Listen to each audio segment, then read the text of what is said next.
stand easy, eyes in front, ears to the commander.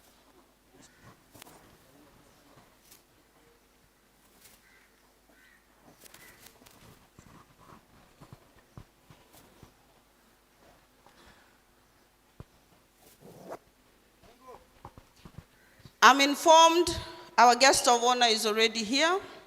He's in the Vice Chancellor's office paying a courtesy call. So I'd like us to prepare and be ready so that when he gets here, from the VC's office, he's planting a tree at the registrar's office. And then from there, he'll do the guard of honor, and then he will come in. I believe we had two people who are doing the prayers. Kindly sit in front. Dr. Suleiman Mzee and Dr. Mugala, are you in the house? I'd request you to come and sit somewhere close here.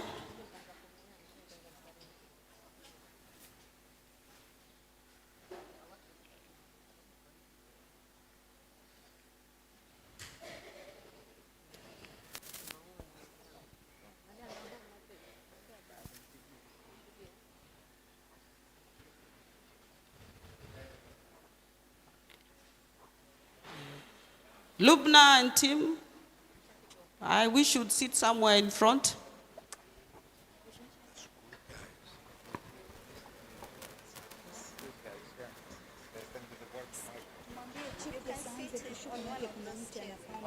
You stand easy, your eyes in front, your ears to the commander.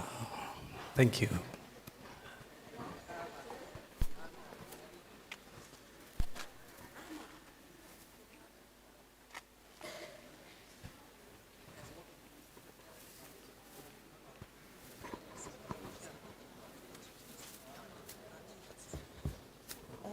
You can't read what is written here.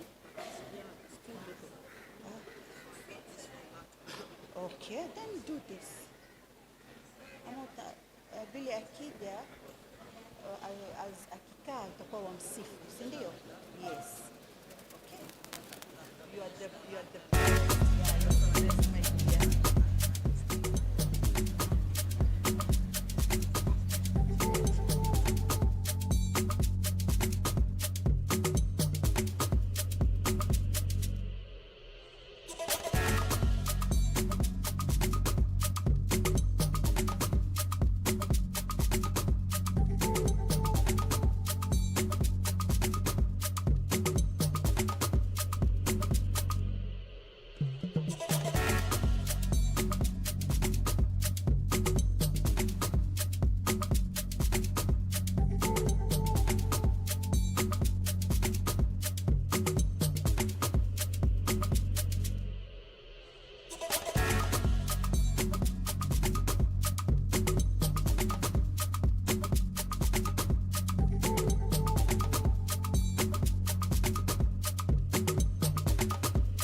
Makofi.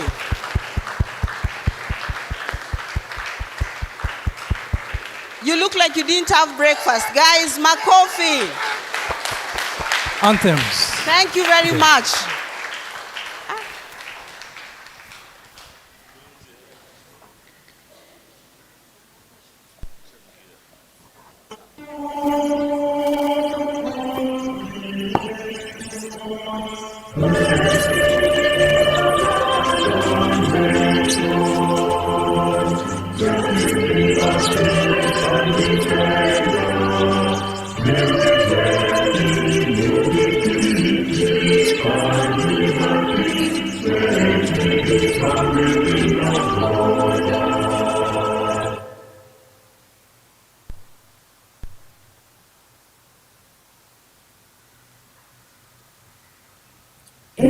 Mungu twaomba uilinde Jumuiya Afrika Mashariki, tuwezeshe kuishi kwa amani, tutimize na malengo yetu. Jumuiya yetu sote tuilinde, tuwajibike, tuimarike, umoja wetu ni nguzo yetu, idumu jumuiya yetu, uzalendo.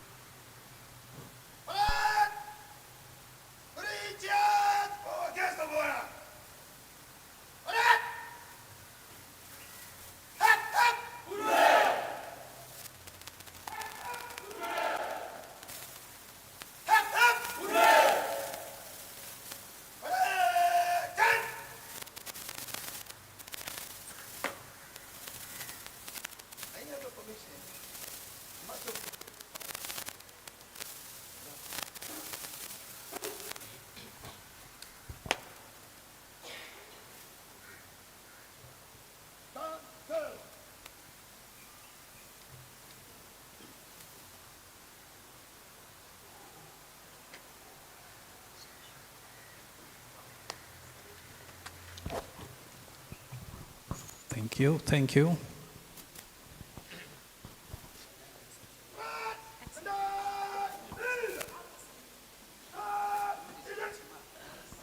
Have a seat. When he comes in, we will stand. And I believe he's coming in, so let us.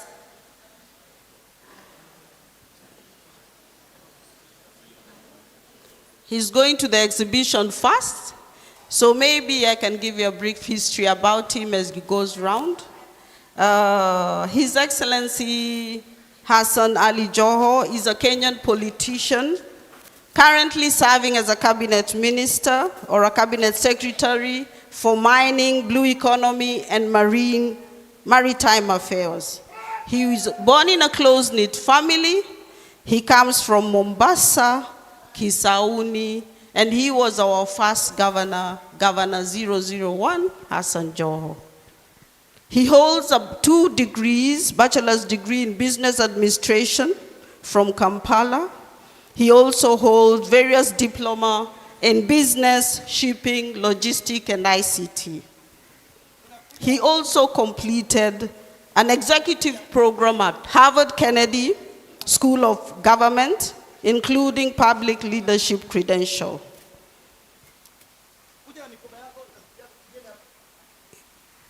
He has undertaken his duty diligently.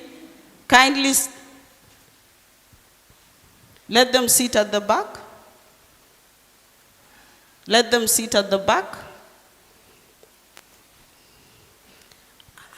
His Excellency joined active politics in 2004 and was later elected Member of Parliament in Kisauni constituency in 2007. From 2013 to 2022, he served as the first governor of Mombasa. In his leadership, there was instrumental in transformation. We know during COVID, we had a COVID center here, which was his brainchild. We know we also had the hospital changing where we were able to treat many illnesses around here. He joined us and also had some of our colleagues join him to work, starting with the speaker, Rajwai, Teresa, who was our PR. We had late Tsuma Communication. We had late Robusta working with him in the finance department. He later took Dr. Kingi to be his deputy governor. He took Dr. Nato to work with him. He took June Mwajumwa to work with him. He took the MP Lukuyani right now, Innocent Mugabe, to work with him. And he was very instrumental working closely with us. His first brainchild, where he collaborated with us at Technical University of Mombasa, was Jumuiya ya County ya Pwani, which has grown and is now on its own standing. So, with all those we know, he is a leader dear to our heart, and he is a leader we can work with, and he is a leader who does his work. He's come today to be with us as our guest of honor, and we believe there are many more things in this leadership and partnership we can work with him and achieve. Kindly, the students of Maritime, carry your seats quickly and have a seat, so that by the time the guest of honor is arriving here, we are all seated and ready to welcome him. I believe when he walks in, we should be able to welcome him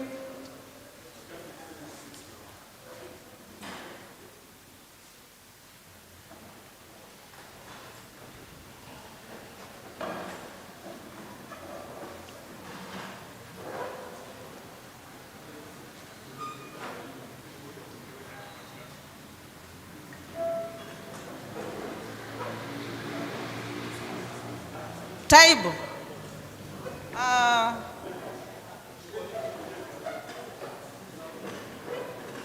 It will look very bad.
I hope you've all settled now. Those who are moving seats, if you don't have a seat and there are seats outside there, kindly look for one, or move to the front, or share. You're young and agile. Na mmefanya parade.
Kama kuna DJ, tafadhali wekea watu muziki kidogo.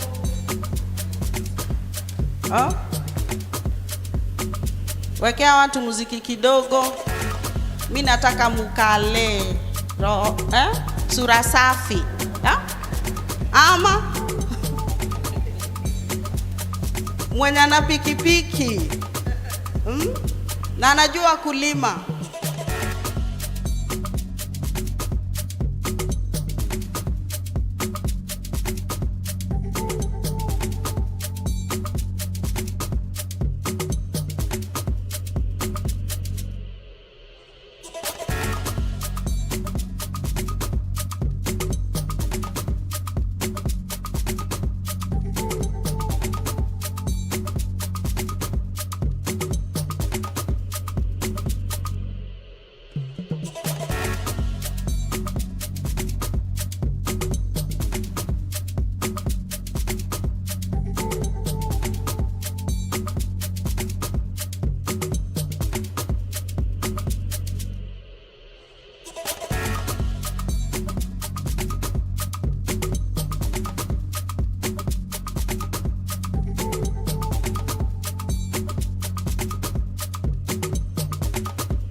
standing shameful at the entrance of the courtroom, surrounded by demons on my left and angels on my right.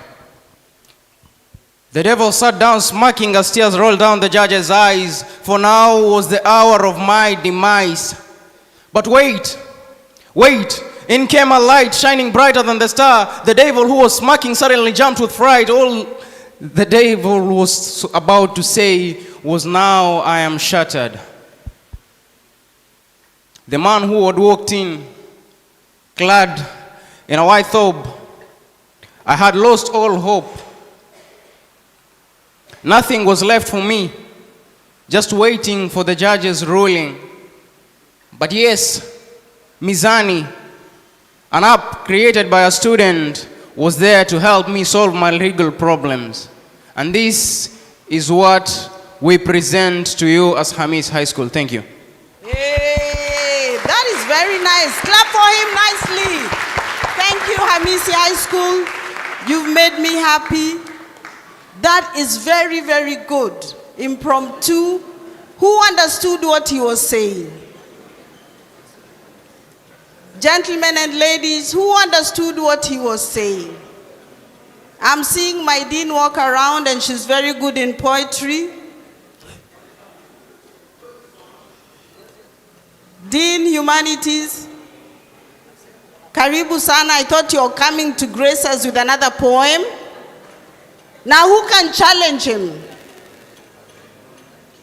TUM students, you've been challenged pants down with Hamisi High School. Let's clap for Hamisi High School again. Hey! Yes? Gentlemen? Who has a word? A poem? You're going to let Hamisi High School shinda you like this? TUM, Marine students. Huh? Anybody? Anyone? Come. I knew Hope was not going to let me down. Please clap for her. Walk quickly, walk fast, Hope.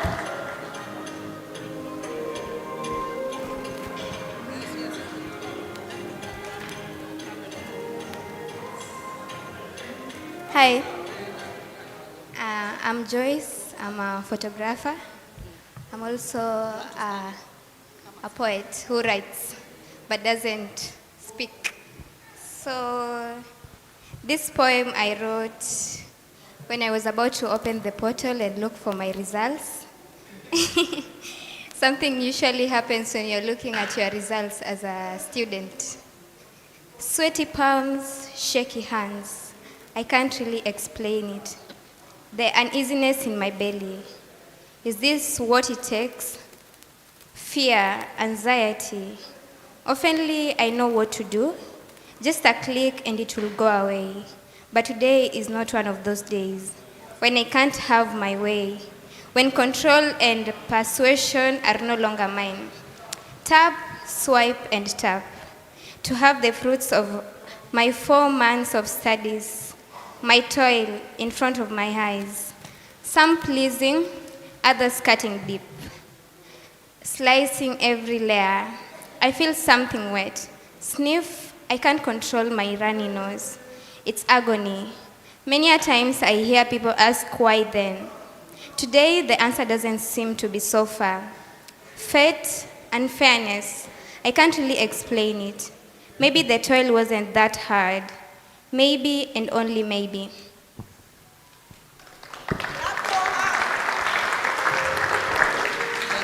Clap for her. Anxiety is real, especially when you're doing your exams and you want to get a first class like Joyce. Please clap for her again. She has made us proud. Does Amisi Secondary have a counter? Or Marine students? Come, quickly.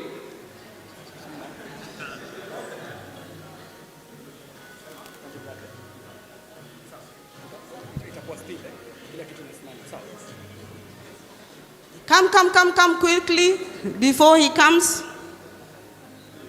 We are almost going to the next session. Show us if you can outdo what Joyce has done. I can see my dean coming. Clap for her.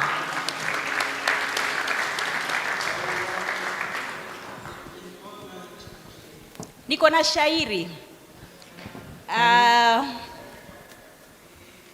Sijaribu kuwachomoa wanafunzi wa Hamisi kwa sababu mimi ni chair wao wa board, ndio niko excited. Wamenitia ari.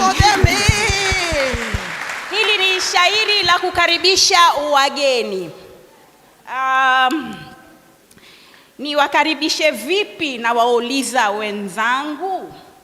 Au nifanye lipi lisoibua uchungu? Mweze kuhisi happy hapa TUM na furaha nzima chungu chungu. Wengine ni soa kopi liwe la pekee kwangu. Karibuni Technical University of Mombasa. Niandae karamu ama niweke mkutano? Pamoja tutabasamu tukila vile vinononono. Amri nikisalimu kwa niunga mikono. Umoja uwe udumu kusiwe na minongono. Upo? Ila wacha nikushukuru BJT kwa wenu karimu. Mkajihisi kuwa huru, yoyote simlaumu. Linifanyeni kufuru Mola kutomuheshimu. Ninawakaribisha TUM, muje hapa mupate yalo muhimu. Shukrani. Nipigeni makofi. Makofi ya dhati. Makofi mazito. Asanteni. Haya, makofi ya sign language. Nyote. Haya, mmesikia Dina amesema tukae happy. That is the only thing I understood. And Technical University of Mombasa. The rest, I need to be translated for.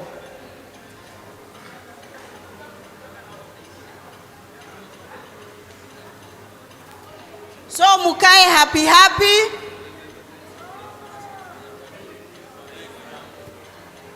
Okay?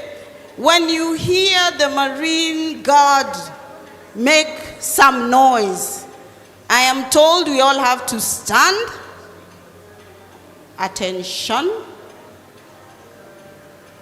I think we will clap so that the guests can know we tuko Mombasa na tumekaa happy. What else did she say? I had JT, TUM, happy. Nyinyi ndio mlisikia happy. Karamu. Si kalamu. Alisema kalamu. Hakusema karamu. Na hakusema sherehe. Anybody else to counter that? The wind is telling me now to go and sit down. Gentlemen, where are you? Don't worry, even if your chairman of the board came, come. We are waiting for you.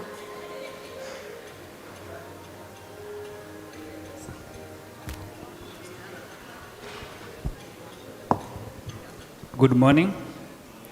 I have a poem. It is about the suffering. A wise man claimed, "Where is thy will? Thou shalt find a way." Then came the brethren, chanting by their action, "Where there is a whip, a path shall pave way." The backs were cautious of the slender majestic whips, the back that arches from bending all day. In our own farms we cried when the yield was high. Sleepless nights we had from the rhythmic whimpers. Just next door, the vagabond departs. Weeks later unleash. How we wish to be an animal. For one, I wish to be a bird to fly in the sky. Away from the wretched place, a cooped dirt was tagged. to weed out the traitors. A massacre unfolded. The leader of the regime was not but a mole. I was the sole survivor. Just the next day, you see, came another lot of cattle. A rank higher, I claimed. A supervisor, I was made. How happy was I? An Englishman I thought I was. It was not but a replica of gold. All was but a facade. A woman I saw. It was love at first blush. How firm she was. Not even a tear dropped on her shy, chumpy cheeks. A confession I gave. Rejected I was. I became enraged. A monster I decided to be. I never got along cows or bulls. All decided to kick me to my ground. The basic of elegant English I was taught, the magical alphabets. When combined, a word is formed. You see, Zanki clean. I muttered arrogantly. Thank you. Clap for him. From the little I gathered, it was a journey of love, which was shattered. But young man, don't give up. Your Msupa is still coming. Here comes another one with his beret. Clap for him. I just needed to have that one of love come through, and Tum will now start standing. Thank you, Hamisi Secondary, for challenging us and making us know we have to showcase our part, isn't it? Aya, go ahead. Yes, I'm Ben Mimbi, Mr. Lixin. Senior comrade indeed, pursuing on the quest of maritime engineering. History will judge me harshly if I let go of this chance. I want, of course, we are on innovation, hackathon, and disciplinary conference and innovation week, and I'm a maritime sea cadet, and I won't let you go without knowing the ship. The ship, as you all know it, is a prime mover in matters of trade in the world. It takes almost, let me say, 70% of most of the trade and transportation of goods to various parts of the country. So, guys, the ship the first ship was made in 1906. It was in Germany, and it was used to ferry goods from between Germany to America, yeah. And in the first parts of history back then, in the ancient history, they used to use primitive wood-made boats, those were to sail. But in the beginning of the 19th century, they first made a ship made of metal. So my interest was to share with you some parts of the ship. At least you go home knowing the better part of it. So in the ship, there's this front part that is always curved, and it bulges outward. That part is called the bulbous bow. The part that you usually see is called the draft, and the part that is usually submerged inside the water is called draft. Sorry. At the forward part is called the bow. The after, the backside is called the stern or the aft, and that is where the propulsion system, the steering gears, the ship propellers is always found at that point. At the midship, there is what we call the bridge. The bridge is where the commands, where the captain, those nautical equipments are roasted there. So far, thank you. Thank you. Clap for him. Clap for him. At least today we've understood what Marine do. I have heard about the go, the back, the bridge, the coxswain. That one you didn't say. You see, I know something. Clap for him again. Thank you for enlightening us on what your course is all about. We have a new one. Let him say something. Morning. I'm Machituka from TUM, and I'd like to give you all a small quote. There's no chance, no destiny, no fate that can hinder the firm resolve of a determined soul. In short, what this means is never give up. There's always hope. Never lose hope. Get going, and eventually everything will be okay. Thank you. Clap for him. That was really motivational and good.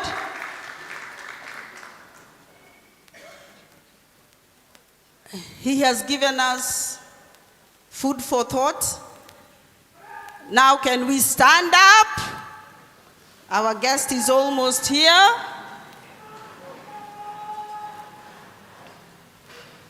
And we start clapping. Clapping. Karibu Shamugeni. Karibu Mheshimiwa. Karibu Technical University of Mombasa. We are happy to be hosting you. Louder claps, please. Let us be heard until we are heard at the ocean. Let us welcome our guests for the day. Karibu sana, karibu. As he's seated, have a seat. Wait for him to sit, please. Yes, you can sit. Thank you, ladies and gentlemen. Have a seat. Today with us we have our guest of honor, His Excellency Hassan Ali Joho. He's a Kenyan politician, currently serving in the government as a Cabinet Secretary of Mining, Blue Economy, and Maritime Affairs. He is one of our own. He is born and bred in Mombasa, Kisauni. Clap for him again. He holds a bachelor's degree. He holds bachelor's degrees in various areas.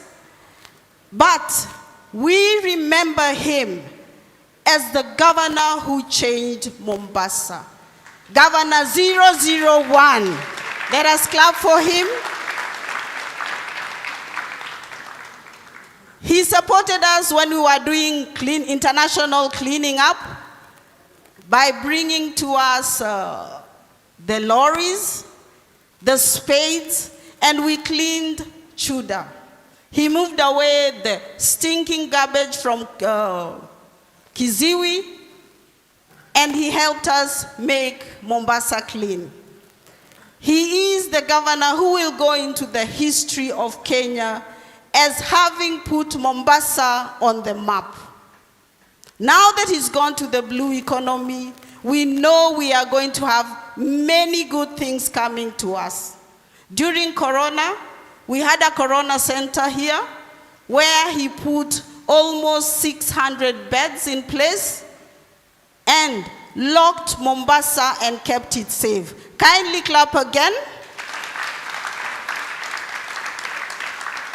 Your Excellency, we look forward to having more interactions with you, better things coming from you now that you've gone to the blue economy, and we being the only university at sea level that has worked with you hand in hand. We would like to thank you for always knowing Technical University is there, for taking and working with many of our former staff. We'll have Mugabe, we'll have Mwajuma, we'll have we have Kingi, who was your deputy. We have Nato, who worked with you and I think is still working with you. We thank you so much. You also worked with late Emmanuel Suma. You worked with Teresa, who was here. You worked with the Robusta, the late Robusta, and we are grateful for you knowing at the Technical University of Mombasa, there is talent, and there is talent for you to tap at. Thank you so much, and I would like to give him a hearty clap for taking the time to be with us here today. Can we give him one? No, when I say one, me, I'm born during Moi. So we give the kilo clap. 1, 2, 3, and then you stamp your feet. 1, 2, 3. Let's go. Again. Again. Karibu sana mheshimiwa.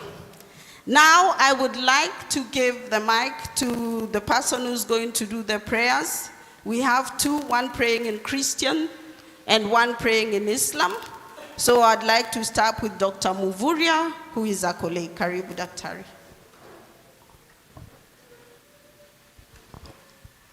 Thank you. All protocols observed. I would like to say that true wisdom comes from deep reverence for God. Let us bow our heads and pray.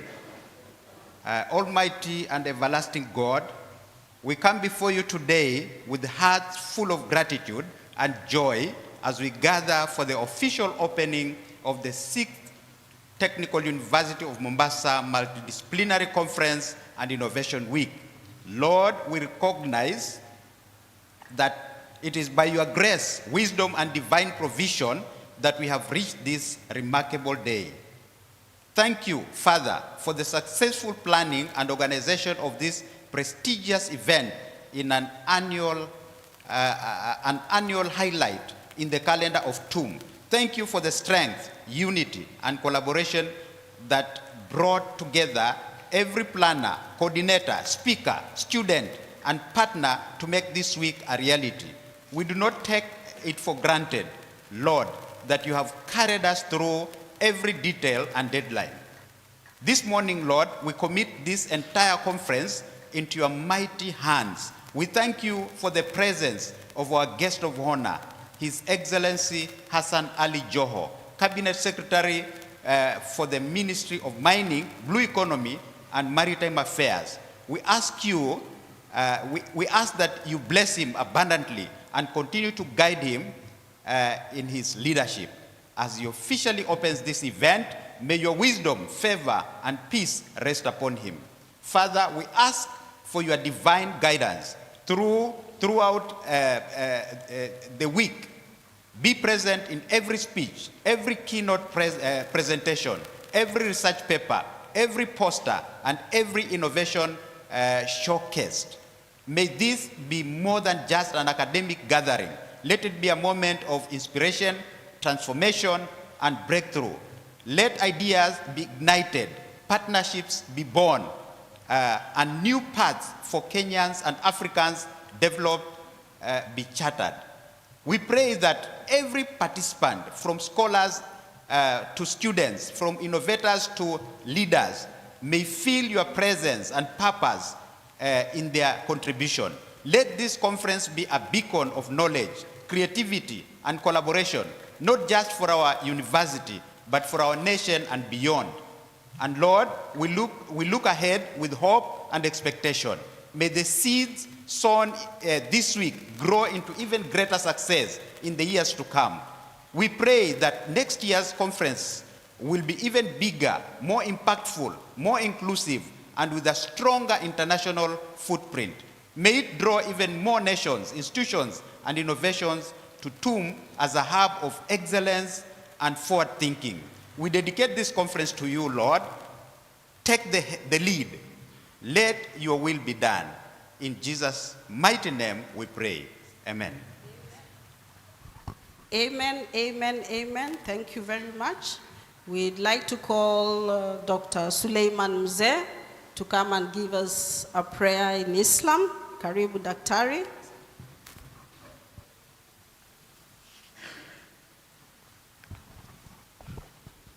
Asante sana dadangu JT.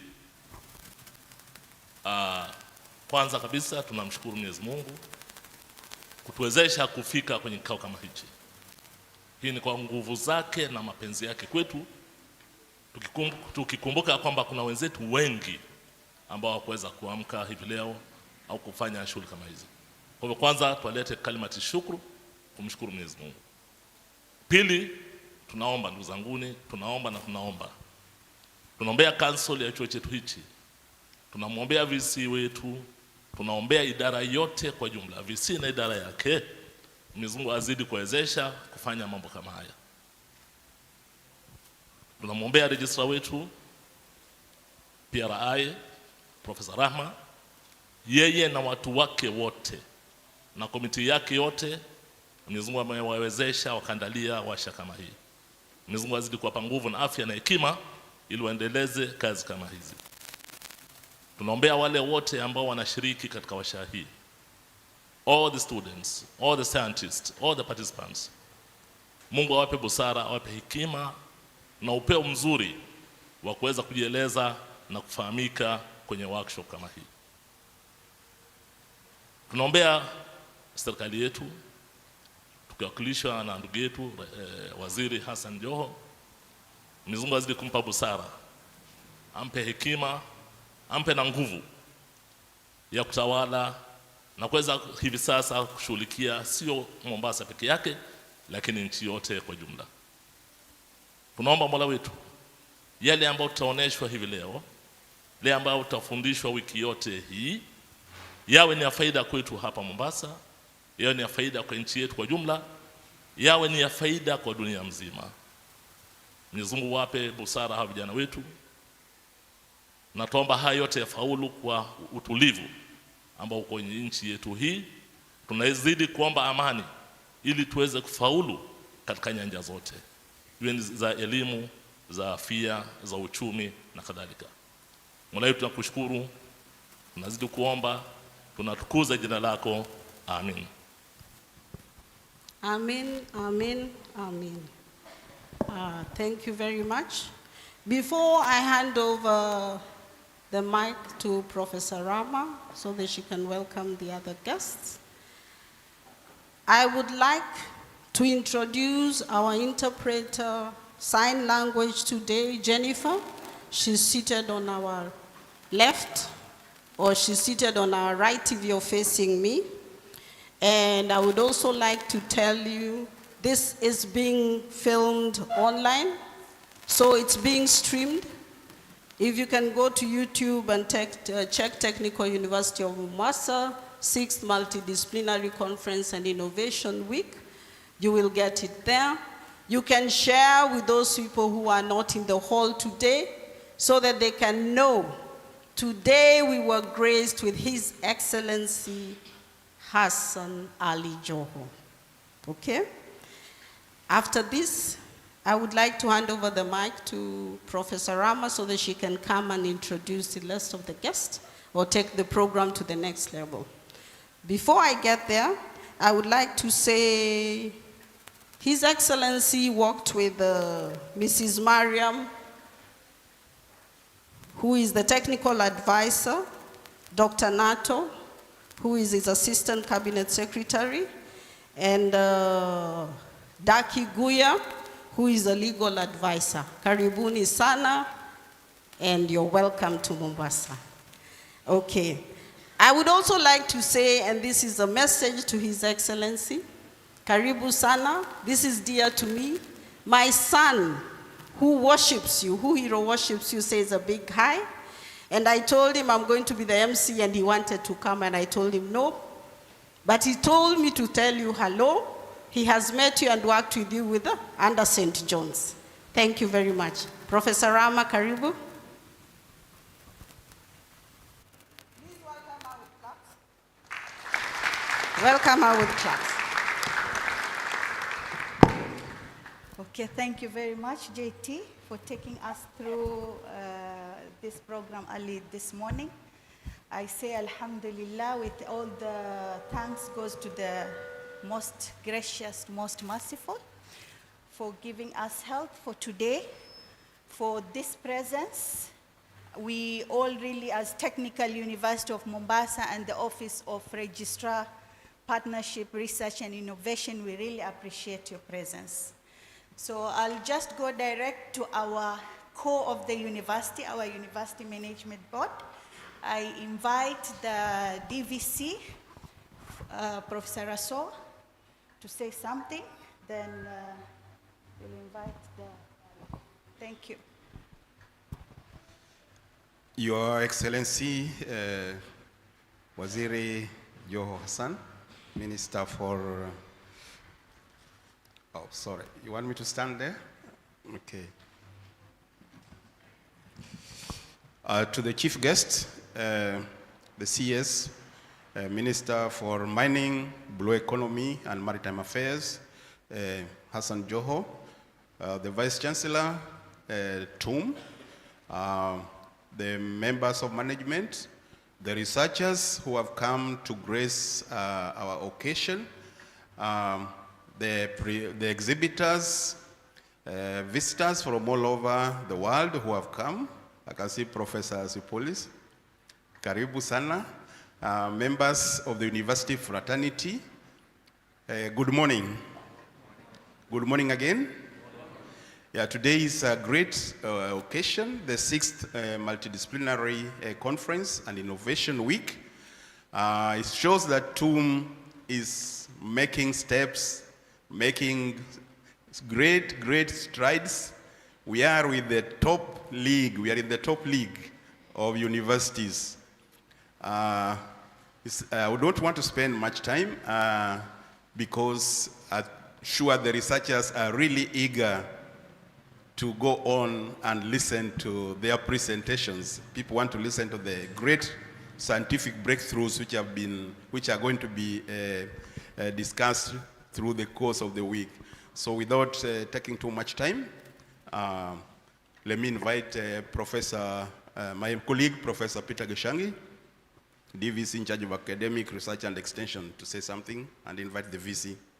Clap for him, please. Thank you, Professor Raso, for that hearty welcome. Karibu sana. Thank you. Good morning to our chief guest, all protocols observed. My name is Professor Peter Gichangi, Deputy Vice Chancellor in charge of Academic Affairs, Research and Extension. And part of the reason we are here is to address matters of research. Two is the universities are expected to be the centers of knowledge generation. And again, the second reason why we are having this multidisciplinary conference is to be able to share the knowledge we have been able to generate. So it is a very important day for the division because we'll be fulfilling two of our very important mandates: to generate knowledge and to share that knowledge.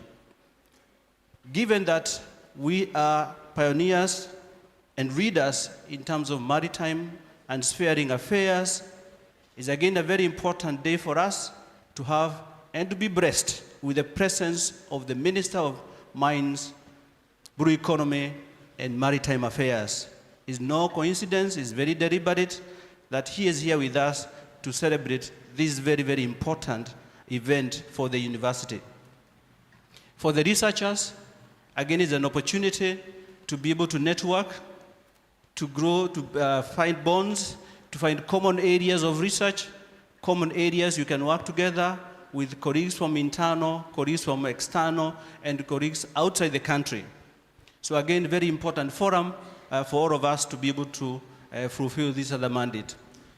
The menu of papers to be presented is very rich. I encourage all of us to attend these sessions, and you realize that your level of knowledge would expand.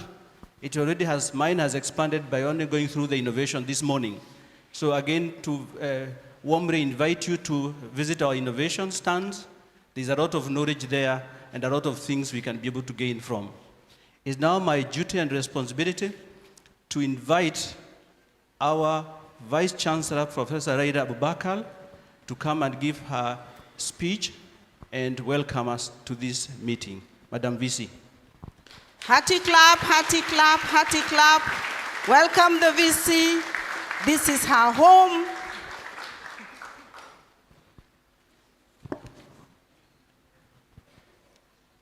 Our chief guest, who, as I said, is also a veteran at Technical University of Mombasa. He's somebody who has been here and is a household name. Our keynote speaker, also a household name, Professor Yanis from Greece, and he is also our adjunct lecturer here and also director for RecRec. Our council member, who is here with us, Mohamed Low. Our deputy vice chancellors, registrars, directors, the Tum family, students, distinguished guests, all protocols observed. Assalamu alaikum. Hamjambo? Okay, that's better. So our honorable guests, our researchers, distinguished scholars, innovators, industry players, and students, it's my great honor to welcome you all to Technical University of Mombasa, the premier institution and the only one at sea level. It's a privilege to host the 6th Multidisciplinary Conference, and indeed, we are greatly honored today to have our Waziri, as you heard when he was being introduced. He is our own person, and he is the Minister for now the CS for Mining, Blue Economy, and Maritime Affairs. Ladies and gentlemen, Technical University of Mombasa is one of the institutions with a rich history. It was established way back in 1948 as Mombasa Institute of Muslim Education.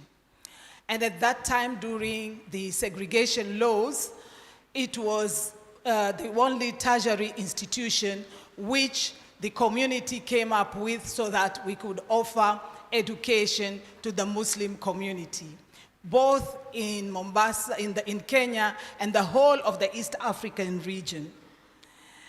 As I said, it has a whole history because when the forefathers who established this institution came up with the idea of a tertiary institution, it was to encourage the community to take up programs in engineering, seamanship, and navigation. So when I CS, hapa ndio nyumba ya maritime education. As I said, way back in 1948, before even the other tertiary institutions in Kenya were established. We underwent a number of transformations. In 1966, after we had gotten our independence in 1963, when 3 years later, we changed this institution to become Mombasa Technical Institute, and in 1972, it again underwent another transformation and became the Mombasa Polytechnic. When it was a Mombasa Polytechnic, at that time, we had only 2 polytechnics in the country, Kenya Polytechnic and Mombasa Polytechnic. And again, when now we became a polytechnic, other courses were introduced, and we now were able to also embrace the business school or business studies, and also had more niche in the engineering sector. We operated as Mombasa Polytechnic until 2007, and when, because of the demands to offer degree courses to those people who had graduated as technologists or with diplomas, we now became Mombasa Polytechnic University College, and 2013 we got a charter, and we are now Technical University of Mombasa. We have 4 schools or 5 schools here: Applied and Health Sciences, Engineering and Technology, we have the Humanities and Social Sciences, and also we have the School of Business. We also have the School of Graduate Studies, and now we have the new kid on the block, and that is the School of Health Sciences or School of Medicine. So this year, we will actually be expecting our first cohort for medicine courses. As I said, we have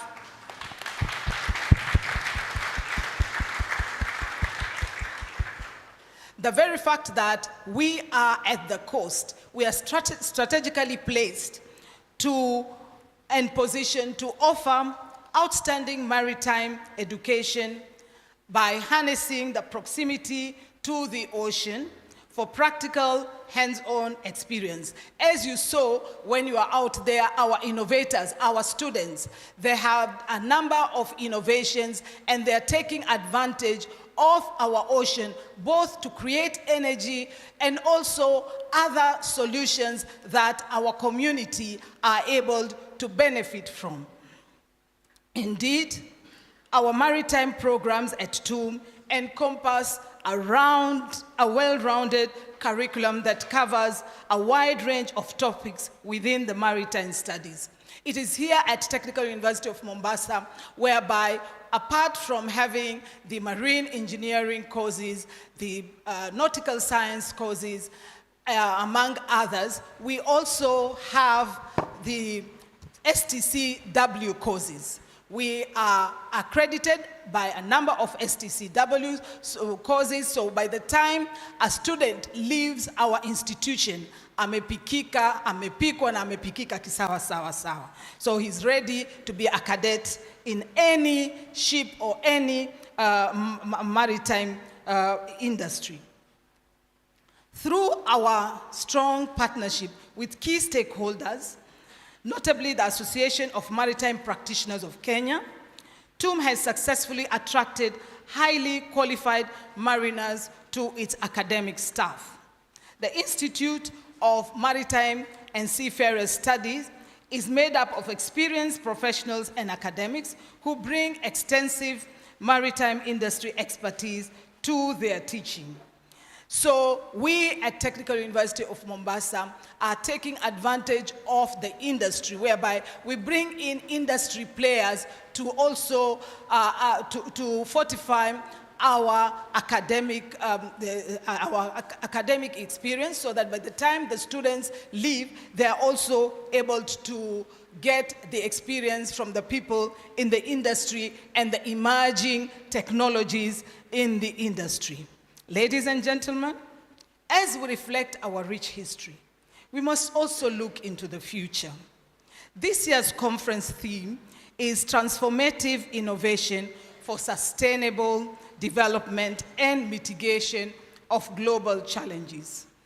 It aligns perfectly with the TUM's mission of fostering knowledge-driven solutions for society's progress.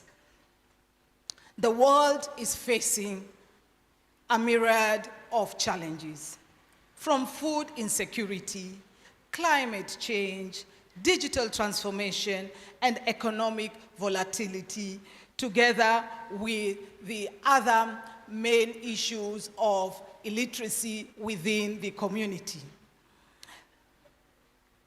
Despite these challenges, let us look at what are the opportunities that are available, because for every challenge, there must be opportunities which we can actually take them up and bring up meaningful ideas and come up with innovations. As I said earlier on, at Technical University of Mombasa, we teach our students not to become job seekers. Our students are supposed to be job creators. So by the time our students leave our institution, we make sure that they have undergone projects, we expose them to our industry through attachment, and we make sure that through their research programs and their innovations, they are able to come up with solutions. And that is why we were talking about, remember you said, now we need to commercialize our innovation. And that is exactly what we want to do today in this particular setting. We have had a number of speakers and also people from outside who are listening to who are taking part and participating in this conference. Each one of us has a role to play, whether in food security, climate resilience, maritime affairs, education, and the creative economy. Your research, your ideas, your determination can be a catalyst for change. So as we engage in discussions today, as we showcase our research and foster collaborations over the coming days, I encourage each one of you to think beyond the present. Let us not only identify challenges, but also craft viable, scalable, and sustainable solutions. Let us embrace innovations, not only as luxury, but as a necessity. To our esteemed speakers, researchers, and participants, I want to thank each one of you for joining us in this journey. Allow me, Bwana CS, to quote our council member, our council chair, who once said in one of these meetings that there are 5 types of people in this world. Those who make things happen, those who think that they are making things happen, those who watch things happen, those who wonder what has happened, and those who do not even know what is happening. I know, Bwana CS, you belong to the first category who make things happen. And we know very well that in this new docket that you have, you will really make things happen. Asante, and we want now to take my humble opportunity and my humble theme for today is just to welcome you again to Technical University of Mombasa and allow you to give us your speech and tell us more about what you have in store for our university. That is, as I said, the only university at sea level. Asanteni, and may God bless you. Karibu, Bwana Waziri. Round of claps, round of claps. Let's make them louder than that. We need to be heard at the ocean. Again, as he prepares himself. Asante. Karibu, karibu, karibu. Asante sana, Madam VC, Professor Leila, the DVCs, head of departments, distinguished ladies and gentlemen, wanafunzi, good morning. So when I was coming this morning, in fact last night, my team and I had prepared a speech. And I was going through it this morning. It was about 14-page speech. But after listening to the 2 speakers, or the 3 speakers that spoke before me, I'll apologize to my guys, but I will read the speech at some other forum. You know, there's a reason as to why conferences happen. There's a reason as to why people gather in conferences. And I'm imagining for this particular one is, first of all, to be able to exchange knowledge, idea, and experiences. And looking at the theme, it tells me that even the drafters, or the wisdom around the theme, it tells us that there is a certain or specific global demand that we as a people or institution must endeavor to fit in. My understanding of the theme is that there are certain fundamental practices, innovations, demands that we should be able to meet to be able to be counted amongst others. And I'm happy that I'm taking part in this conversation.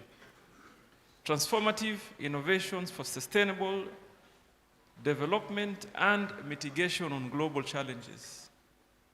That's the theme today, isn't it? It tells us that how do we position ourselves? And I went through the presentations. You know, in my ministry, I've had a problem because I have quite a number of research institutes. And because I'm in a university here, maybe I'll just share my problem, my issue, that will help us to see if we can find a solution. I was engaging with the director generals of my institutions, like Kemfree. I found that there's quite a number of interesting publishing, research completed and they published. But I am struggling to understand whether there is a plan or whether someone thought through a plan on how we can commercialize or make it economical, viable for our people to earn something out of it. And I want to pick particularly on a research that I saw that had been done on the blue economy, fisheries and blue economy space, which is the marine tilapia fish farming. We get from Kisumu. So Kemfrey had completed a research a long time ago on how we can introduce tilapia into our marine ecosystem.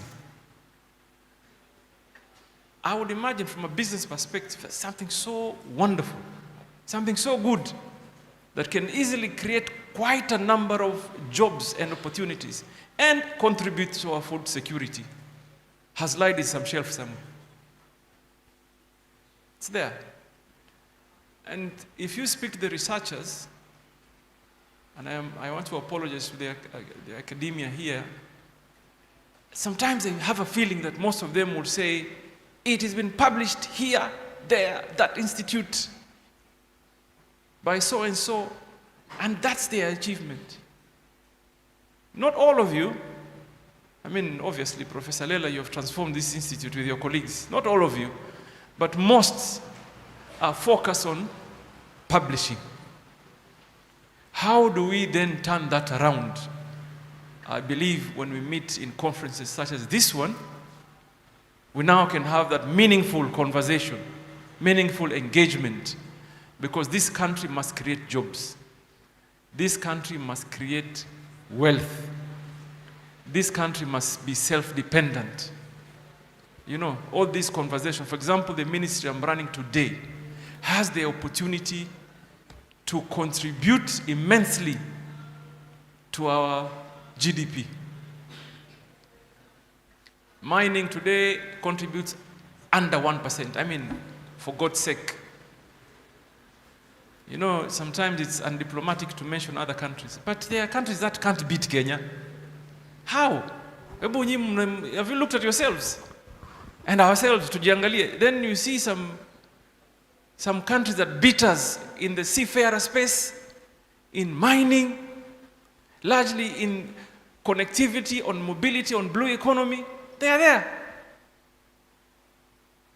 It means there are some things that we're not doing right. So it is my hope that there shall be some positive outcome, actionable outcome after this conference. Like the way the DVC said that he hopes that people will sit through. Najua pia sisi, we know ourselves that most often when we go to conferences, we go for opening the very morning and then we kind of disappear. We must sit through.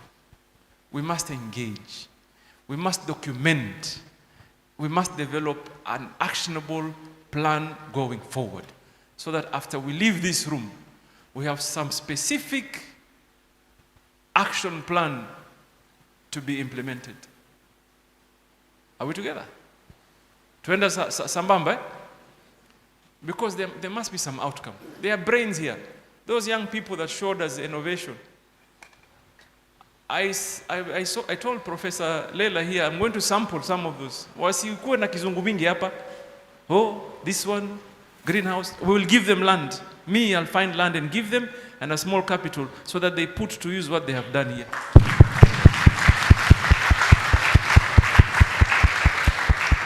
I told them, from here I'm going to find a small budget. And in the marine space, our current contribution to the GDP space in, for example, fisheries is roughly about 40 billion shillings. Our potential is 500. So we are under 10%. And we shouldn't, I am not complaining about it. It tells me that I have an opportunity to do things differently and open up the opportunity for all of us. isn't it? You know, when I go to, I've traveled quite a bit since I became the CS for mining. I went to the largest conference in Australia. It's called Africa Down Under for Africa. I went to the one in Riyadh. It's called Forum for Future Minerals. And I went recently to Indaba, the largest in the continent in South Africa. And I must say, I was surprised that everybody talks about job creation. Job creation. Come invest in our country so that we can create job creation. Job creation. When I stood to speak in one of those conferences, and someone else said that Africa is so wealthy, yet so poor. The explanation is simple. We procrastinate too long. We keep talking about stuff, but we never act. And me, I want to hear, particularly in the areas of minerals, because the country has been blessed with very valuable minerals.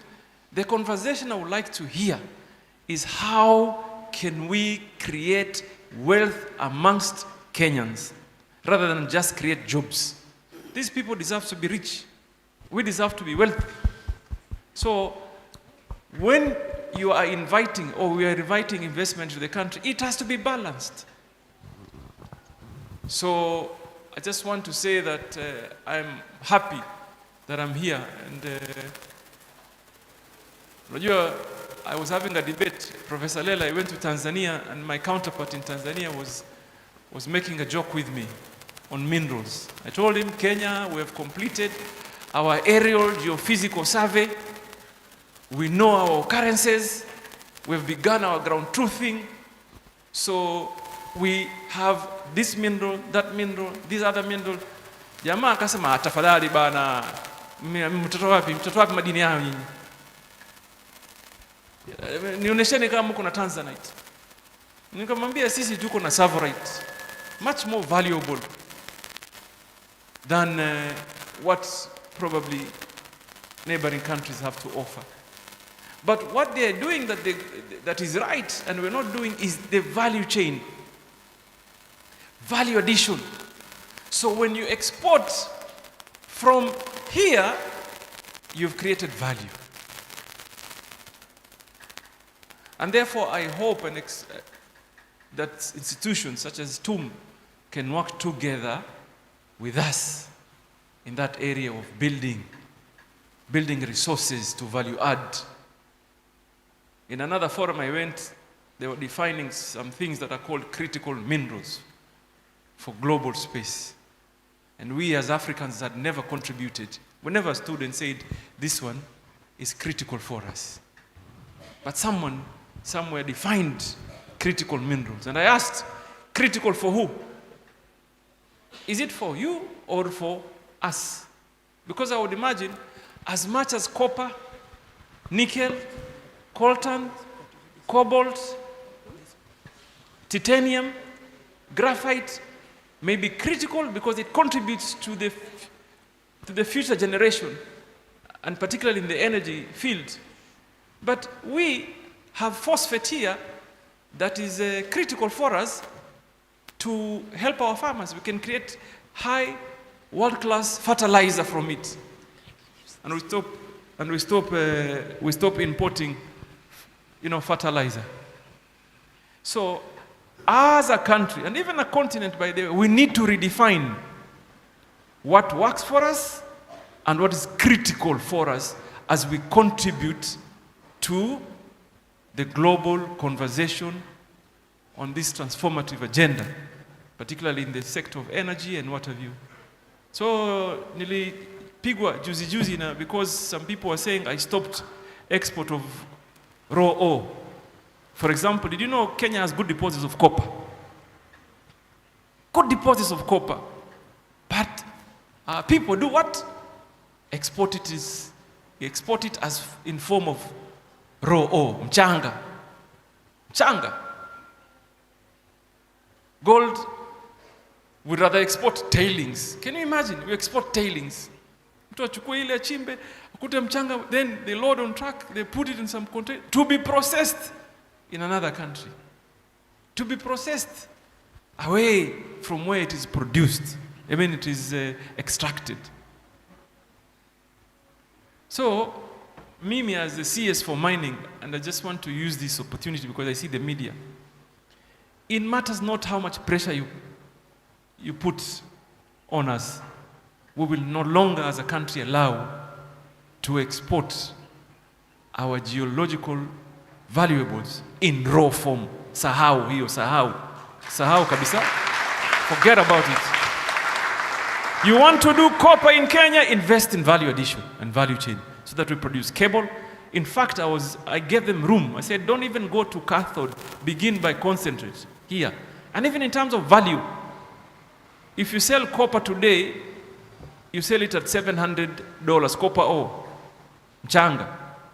If you move it to concentrate, which is just basically 50%, you have added value to about $5,000 a ton. Then cathode 10,000 plus.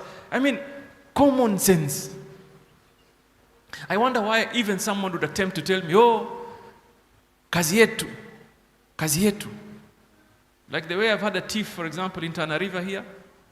And you know, even my issue with the Kenya National Bureau of Statistics is that they look at the mining industry and they don't really capture our true contribution, because cement cannot be made without our contribution. Because we produce limestone, is a mining product. We produce gypsum, is a mining product. Still, I don't know. It's us. Sisi ndio tunatoa hiyo.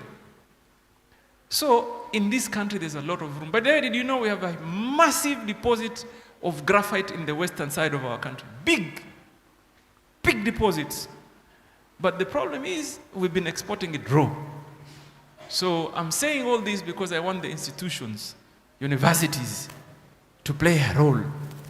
All these innovations that our young brothers and sisters are doing here, let us try and commercialize them. We could. And in my ministry, the ministry that I'm leading today, I'm happy to collaborate with you. Develop some deliberate actionable plans. And even in the area of maritime, I'm happy that finally, Professor, you know, I had probably this conversation with you when I was governor. Finally, this institution has a focus on the maritime training. That is very critical for us for the reason that, number one, it is decent employment, and sustainable, and the demand is there. The global demand is big. Just like I talked about mining, there is no explanation as to why Kenya contributes 0.4% in the seafarer contribution globally. I mean, kama ni kizungu mnajua, kama ni talent mko nayo, kama skills you have. I mean, there's no reason as to why you cannot occupy that space. Besides these small legal issues that we've had to deal with and policy engagements that we're working on, you know? So government can create that enabling environment for you. Besides that, there's no reason as to why we can't occupy that space. I found we didn't really have too many Kenyan flags in the vessels, by the way. That's why you find people struggling with sea time. Our cadets really do struggle to get sea time, isn't it? You move from here, sea time becomes a hassle. Simply because we don't have as many as Kenyan flags that we would have wanted in our ocean. We don't. Even in the fishing space, we only now are operating about 24. And my target in the next 1 year, about 100. If we get just 100 Kenyan-owned, Kenyan flags, vessels, we can even do a program with TUM for the intern program, for the cadet intern program. So that we can, like I said, we have to be deliberate with certain actions so that we can provide that. Our job is to enable the environment so that someone cannot say, I can't get a job because I could not get sea time. So you know how critical sea time is, isn't it? So we are working on certain specific programs, and I want to assure you that probably when we come to the 7th edition of this conference, this is the 6th, we would have made some strides. Would have made some strides. Nilikuwa namwambia professor pale, my government is working. Serikali inafanya, because I am running a ministry and I know the plans. And I was telling Professor Lela here, for example, in the coastal region today, na hiyo ni mimi sasa, I'm supervising. We are building in support of blue economy, fish landing sites in every county. In every county. That can do what? That can create some decency in the entire uvuvi conversation. Our fisher folk should be able to go out and fish, come back to a decent shoreline, have basic processes like ice, that is ice plants that produces ice there, and manage post-harvest losses because they are real. Nilikuwa namwambia mtu, professor, this one I'll say in Kiswahili so that we all understand. Watu wa Mombasa ama wa pwani sio wavivu. Mtu kumwambia ameenda kuvua samaki na kihori, which makes me also baharia, because I asked that day when we were in a conference. Baharia ni mtu ambaye mpana meli peke yake ama apata yule kihori pia. Nikamwambia hata kihori baharia, so pia mimi ni baharia. And I want to tell you, ukipanda kihori, utoke uende uvue, you're not interested to catch more than 4 kilos. Ukipata kilo 4, warudi haraka. Why? Because huna barafu, huna storage, huna growth. Wataka nini? I want enough. Kuuza ninunue unga na kitoweo. Si ndio? So if you get 4 kilos, you go quickly and sell 3 kilos and keep 1. Ndio upate nini? Chakula. Haraka sana. Tena mtu huuza bei ya jioni asubuhi. Sababu akiona wasamaki baada tu waziooza huyo. Ndio huuza bei ya jioni But imagine if someone is assured, ukishika more than you need, you can preserve. Sio? And process. And benefit from downstream and complete value chain. So as institutions, I invite you to work with us, particularly the ministry I run today that has enormous opportunities in matters value addition, value chain, industrialization of our country because of our minerals, and blue economy in the areas of fisheries, mobility and connectivity. So sitaki kusema zaidi ya hapa. Niseme tu, I'm grateful for this invite.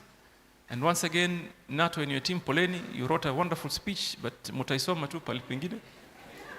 We'll edit it to fit into another forum. And wish you well as an institution. And assure you of our utmost support going into the future. The young people that come out of this institution have a critical contribution towards the well-being of our nation. I'm telling you, mkitoka hapa, you have a big contribution. You have a big contribution. And musikuwa na mindset too ya kwamba I am leaving university so that I can go seek employment.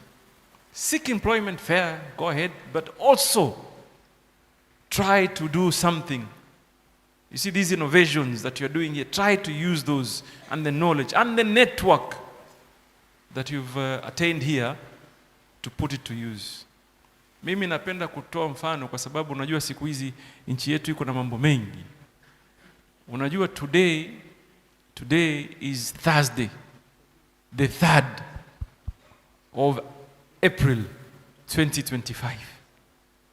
I want you to know, if this day ends today, when we get to the evening, closure of the day, this day shall never come back. You must be able to sit at home and reflect what possibly may be the gains you can record for the 3rd of April 2025, because it will never come back. If you misused and abused the day, then the loss is ours. Agreed? Agreed. Vijana, tumekubaliana. Kila jioni, you'll assess your day.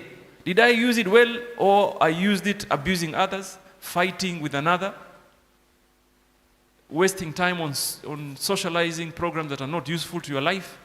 Ask yourself that question, because all of us come from somewhere. Mimi nimetoka Msoto. Mimi nimesota mbaya. Lakini I had a focus. And I believe everybody has that opportunity. So staki kusema sana. I hope one day I'll be invited again, maybe next time, to have an interactive session with the students of the Maritime Institute. So I capture their thinking and their ideas, and they want what they really want us to be able to do. So viongozi wa wanafunzi, kazi kwenu. Otherwise, let me wish you a very fruitful deliberations during this very important conference, and wish you well and hope for positive results going forward.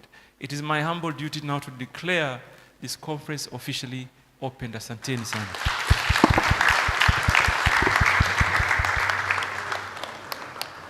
Makofi tena.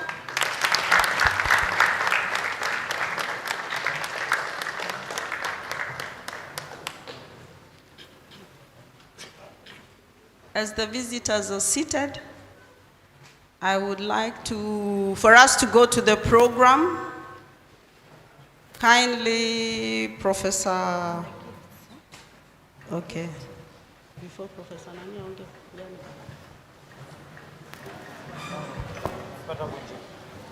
okay. Have a seat. I'm being told we have a few gifts to give to our guests. Before, as the gifts are being organized, I will. Thank you very much. As the gifts are being organized, we are supposed to have a photo session. Kindly, Salim Chiro, come and lead us through the photo session so that the guests can know where they are sitting and who is in the photographs.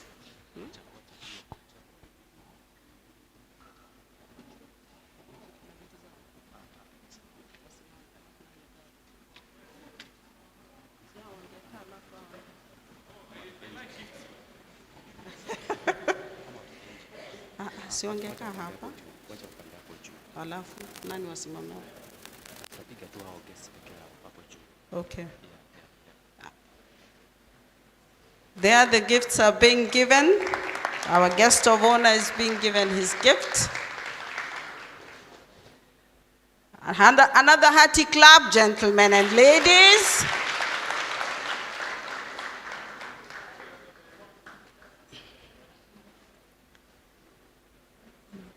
There's another gift.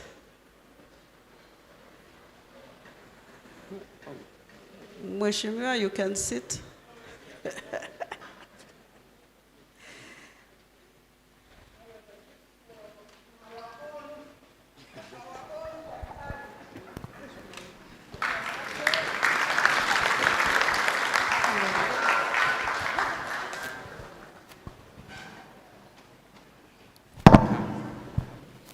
Dr. Nato has been given his gift.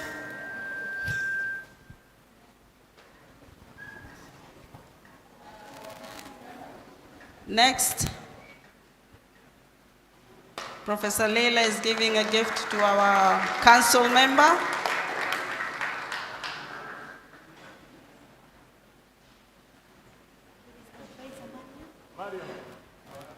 Mariam, advisor. Kindly come for your gift. And hearty clap, please.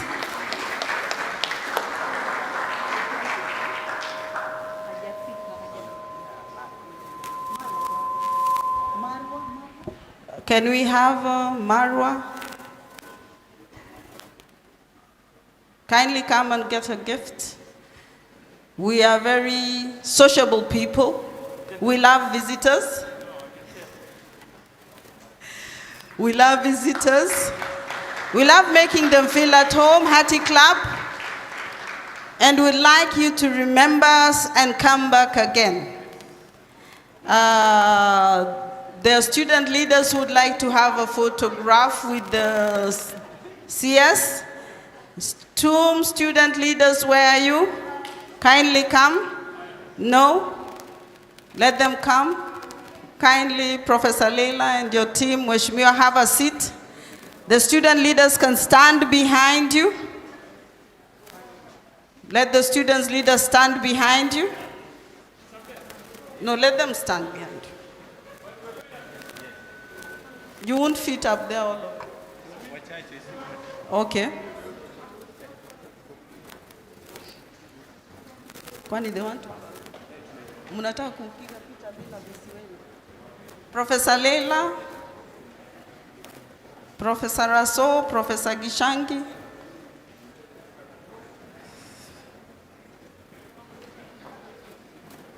Professor Raso, Professor Gishangi.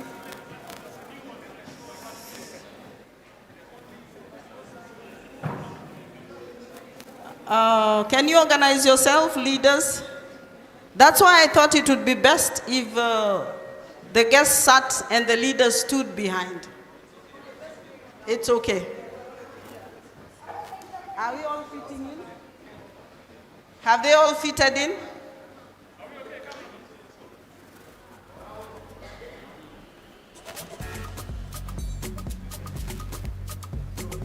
Smile.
We are good? Okay, we are told to keep quiet, then it is going on.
Marine. Marine. Ladies.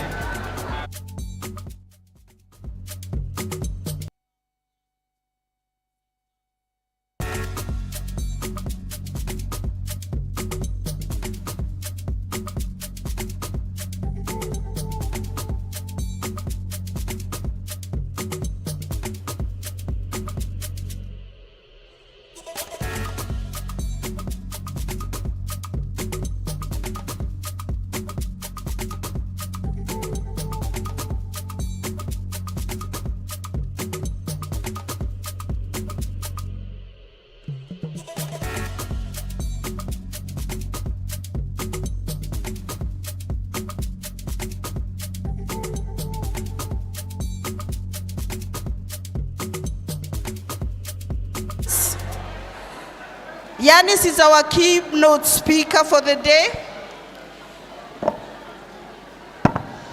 He's been with us so many times, from the first conference to this.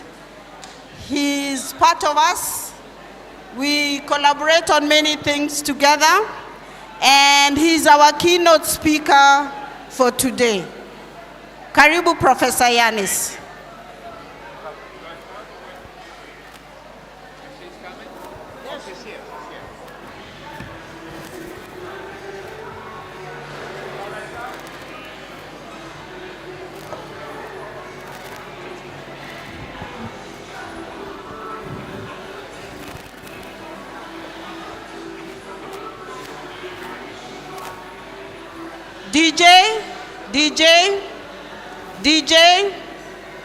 DJ pause, asante. Hello, good morning. Can we have a full screen? Kindly take your seats if you want to see this presentation. It's always difficult to follow a minister. Minister goes, everybody goes. I'm happy most of you are back. I promise you, you're going to see a lot of cartoons, a lot of graphs, a lot of diagrams, a lot of photos, and a lot of information. Ladies and gentlemen who are at the back, kindly move to the front. Beryl and Tim, kindly move to the front.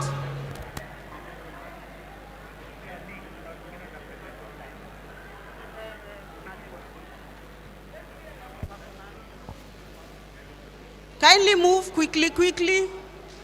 Gen Zs, nawaona. Move to the front so that it can even look good. Excuse me.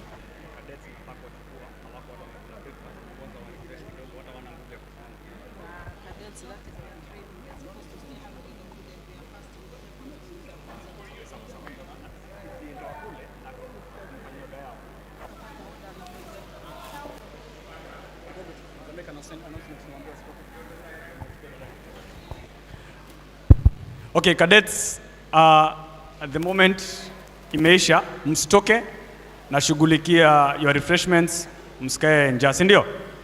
Sawa? So utashughulika, sawa? Unitafute. Thank you. Can we start? Can I please? Yeah. They will come. They will come. It's okay. It's not important. Whoever wants to listen will come.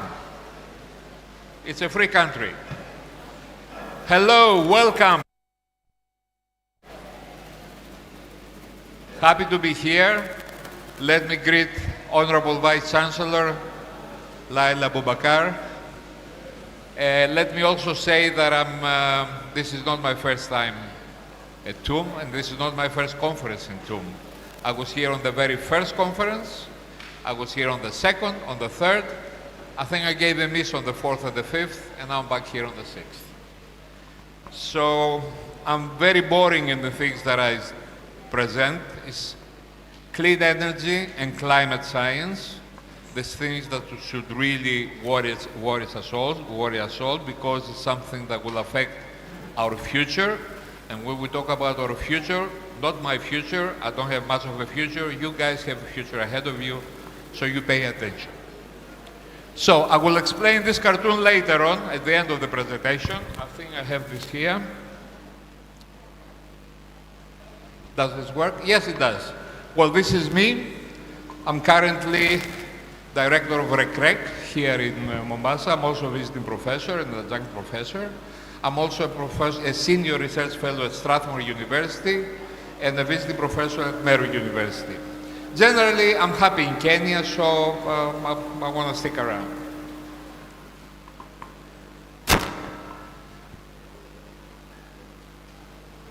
Okay.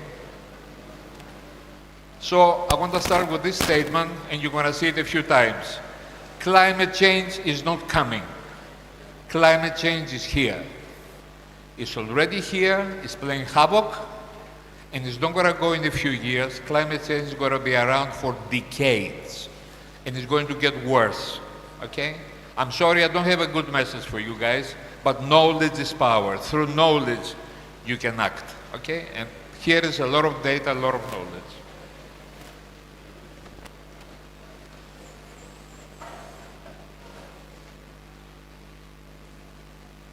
Okay, these are the contents of the presentation. I'll skip them, you'll see them one by one. Understanding climate change. First of all, weather and climate, the difference between weather and climate, which I think most of you know in your heart of hearts, but you have to think about it. Weather is what's happening every day. We have sun in the morning, we have rain now. This is weather. Climate is what we have for a longer periods of time. Climate is a summation of the weather we have in an area. And this is, sorry, the difference is in the time scale, but I loved the definition in yellow. Climate tells you what clothes you should have in your wardrobe, but weather tells you what you should wear on any given day. I think it's the best definition and the, differentiating between the two. I'm sorry, this thing does, okay, it worked, now it's gonna go, sorry. So, climate can also change, of course it can, but it changes, most of the time climate is constant, but when it changes over centuries and millennia. The reason why it changes, but it changes over centuries and millennia. The most important is that living organisms like we are, animals and plants, they either adapt to the climate, they run away to a better climate, or they become extinct. These are the three options for living things.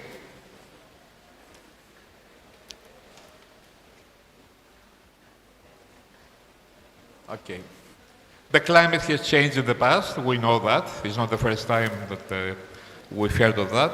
And also, make note of that, we will see it later. Very small changes in average temperature cause huge changes in extreme heat waves, cold fronts.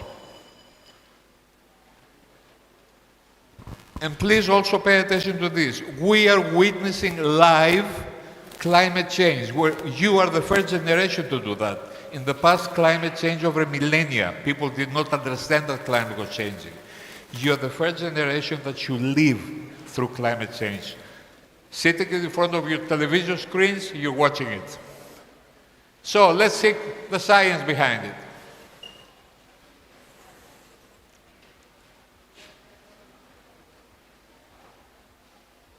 it. Anyway, this diagram is the same diagram I've been presenting for about 30 years now. It covers 400,000 years, and it shows the correlation between concentration of carbon dioxide in the atmosphere and temperature. It's uncanny how similar they are, if anybody had any doubt.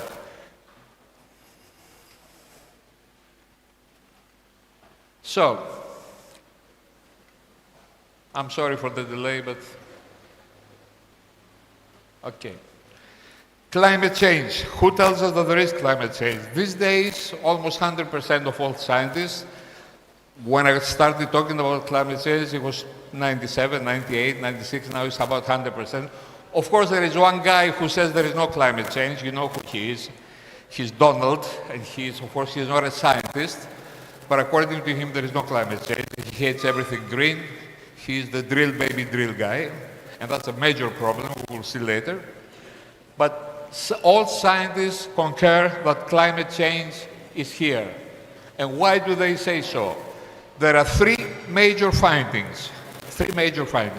First of all, sea level rise. Secondly, the reduction of ice cover in the North Pole. And thirdly, the rise of temperature. These are the three scientific findings that indicate that climate change is happening. Sea level rise, the oceans have been, the level of the oceans has been rising continuously since we started measuring them. It used to be between 2 and 3 millimeters per year. Now it's 4 to 5. And why do they rise? Because they absorb heat. They don't rise because new water is added to them. They rise because they absorb heat and they get bigger. You know, with heat, liquid gets bigger. And it's not from the melting of the ice, because the ice at the moment, the Arctic ice, is in water already. So like when you're drinking a cocktail with ice cubes and the ice cubes melt, it does not flow over your glass. Same here. Ice melt, ice already in the sea does not cause sea level rise. It's the absorption of heat. The oceans absorb almost 90% of the heat that's been added through climate change.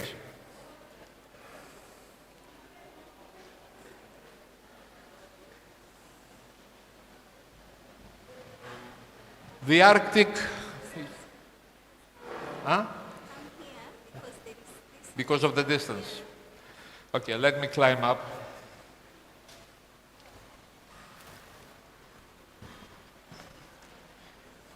Maybe that's a problem.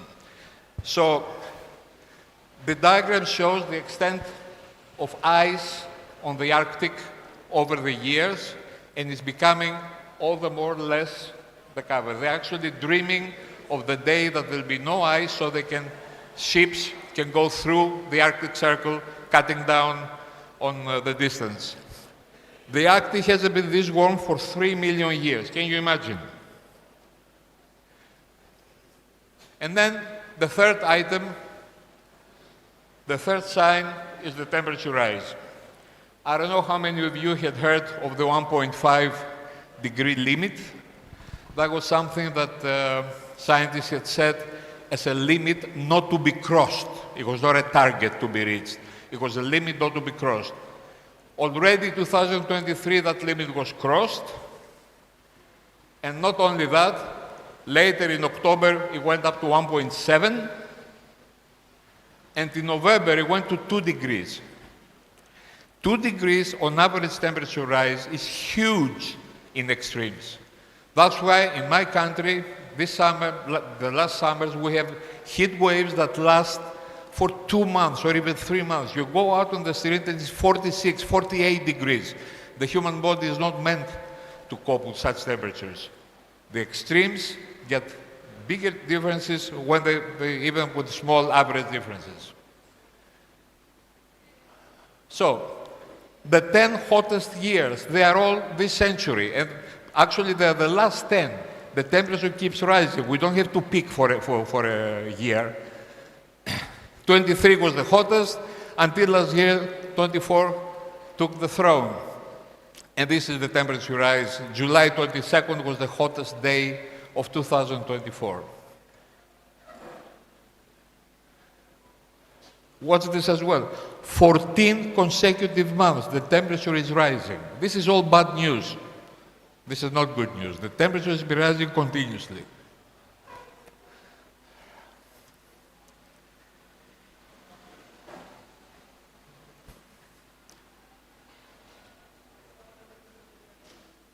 Maybe we do next slide.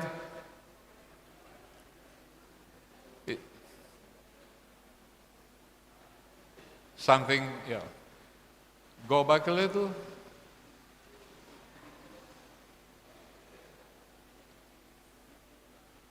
Yeah, go back. Go back.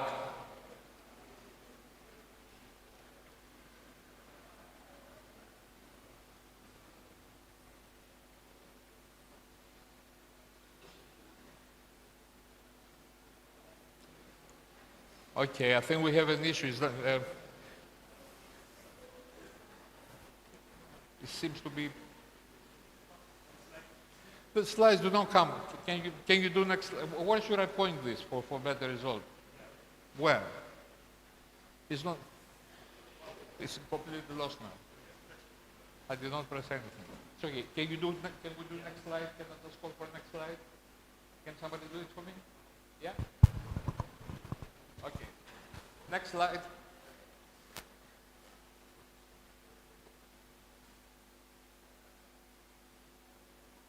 Okay. The picture is not clear. There's some the interference with the transmission. Anyway, leave it here. We'll set this again. Next one. Because I'm losing the attention of the audience. Okay. Let's go to this one, which is the most important. What is the cause of global warming? Is the greenhouse phenomenon, which everybody knows what the greenhouse phenomenon is. Our planet has been blessed with an atmosphere, and that atmosphere prevents the reflected sunlight to leave the planet. Part of it stays on the planet and gives us a 16 degrees average Earth temperature, and that's how we got life on the planet Earth. This is the benevolent greenhouse effect. Next, please. But we have the forced greenhouse effect. How does the forced greenhouse effect happen? When we add carbon dioxide to the atmosphere, we add more and more. That's how we get the extra human-enhanced greenhouse effect. Next one, please. These are the greenhouse gases, the gases that manage to control and keep more heat on Earth. Carbon dioxide, you see the percentages in the concentration in the atmosphere. Carbon dioxide, of course, is the highest in concentration. And methane, these are the two ones we should watch. Next, please.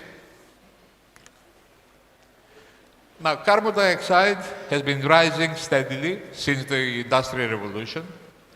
And carbon dioxide is a very strange animal. It does not go away. Its lifetime is from 300 to 1,000 years. So whatever we add today is going to be here for the children of your grandchildren of your grandchildren. And it's going to cause global warming. It does not disappear. We're suffering today from carbon dioxide that's been added for the past 150 years. It's not what we add today. So this is something that we should take into account. Scientists talk, politicians usually don't listen. But this is, we have science, we have nothing else to go by. Next, please. This is the standard Maulon observatory that measures CO2. It's the traditional one, if you will. When, because I'm a mzee, as you can see, when I started this business, the target was to keep the rise below 400 ppm. ppm is the unit by which CO2 is measured. It's parts per million. It's already 227. It fluctuates over the year, but there is a date at end of June 24. Next one, please. And of course, the rise of CO2 goes along with the rise in global temperature. Next, please. Now, there is this site you can visit yourselves. 1952, when I was born, 1952. That was the concentration of CO2, 312. Today, I got this measurement before a few days ago, 421.55. 109 ppm have been added, almost 50% increase. In 2019, when we had our first multidisciplinary conference, it was 2012, we have already added almost 10 ppm since then. We continue to emit more CO2 than we absorb in the various natural ways. Next, please. These are the major greenhouse gases. Carbon dioxide is the most populous, but methane is more important because it has higher warming potential. Next, please. This you can see in your own if you want to get the presentation. These are details of the carbon of the greenhouse gases and their development over the years. You see, they increase. Even the last ones, they keep increasing. Next one. This is very important because it has to do with the warming potential of greenhouse gases. They don't all warm the same. Methane is 25 times more potent than CO2. And methane has been linking mostly from dam sites, but also from fossil gas installations. And methane is doing damage. Next, please. Yes, I was just the next one. I just said this one. These are the sources of CO2. Mostly power production is the major cause, but also because power production, you cannot isolate it. It's involved in many sectors of the economy. This is the breakdown from industry, transportation, buildings, agriculture, and electricity production. Next, please. By continent. Africa is here. South Asia is less. But you see the top ones. North America, Eastern Europe. Next one, please. These are the top emitters. Next, please.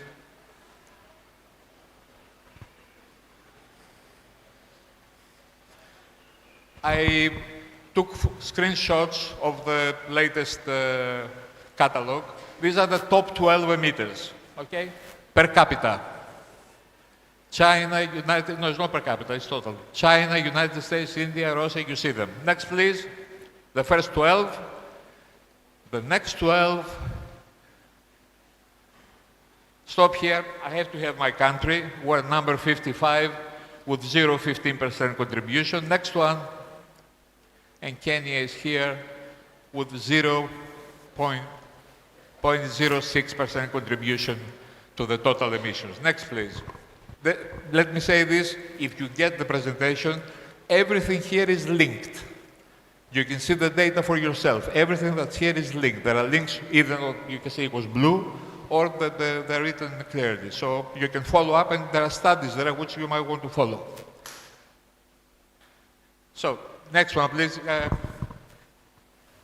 Look at this diagram. 800,000 years. CO2 has never been so high as it is now. 800,000 years. Next, please. This is the latest report, the emissions 2024.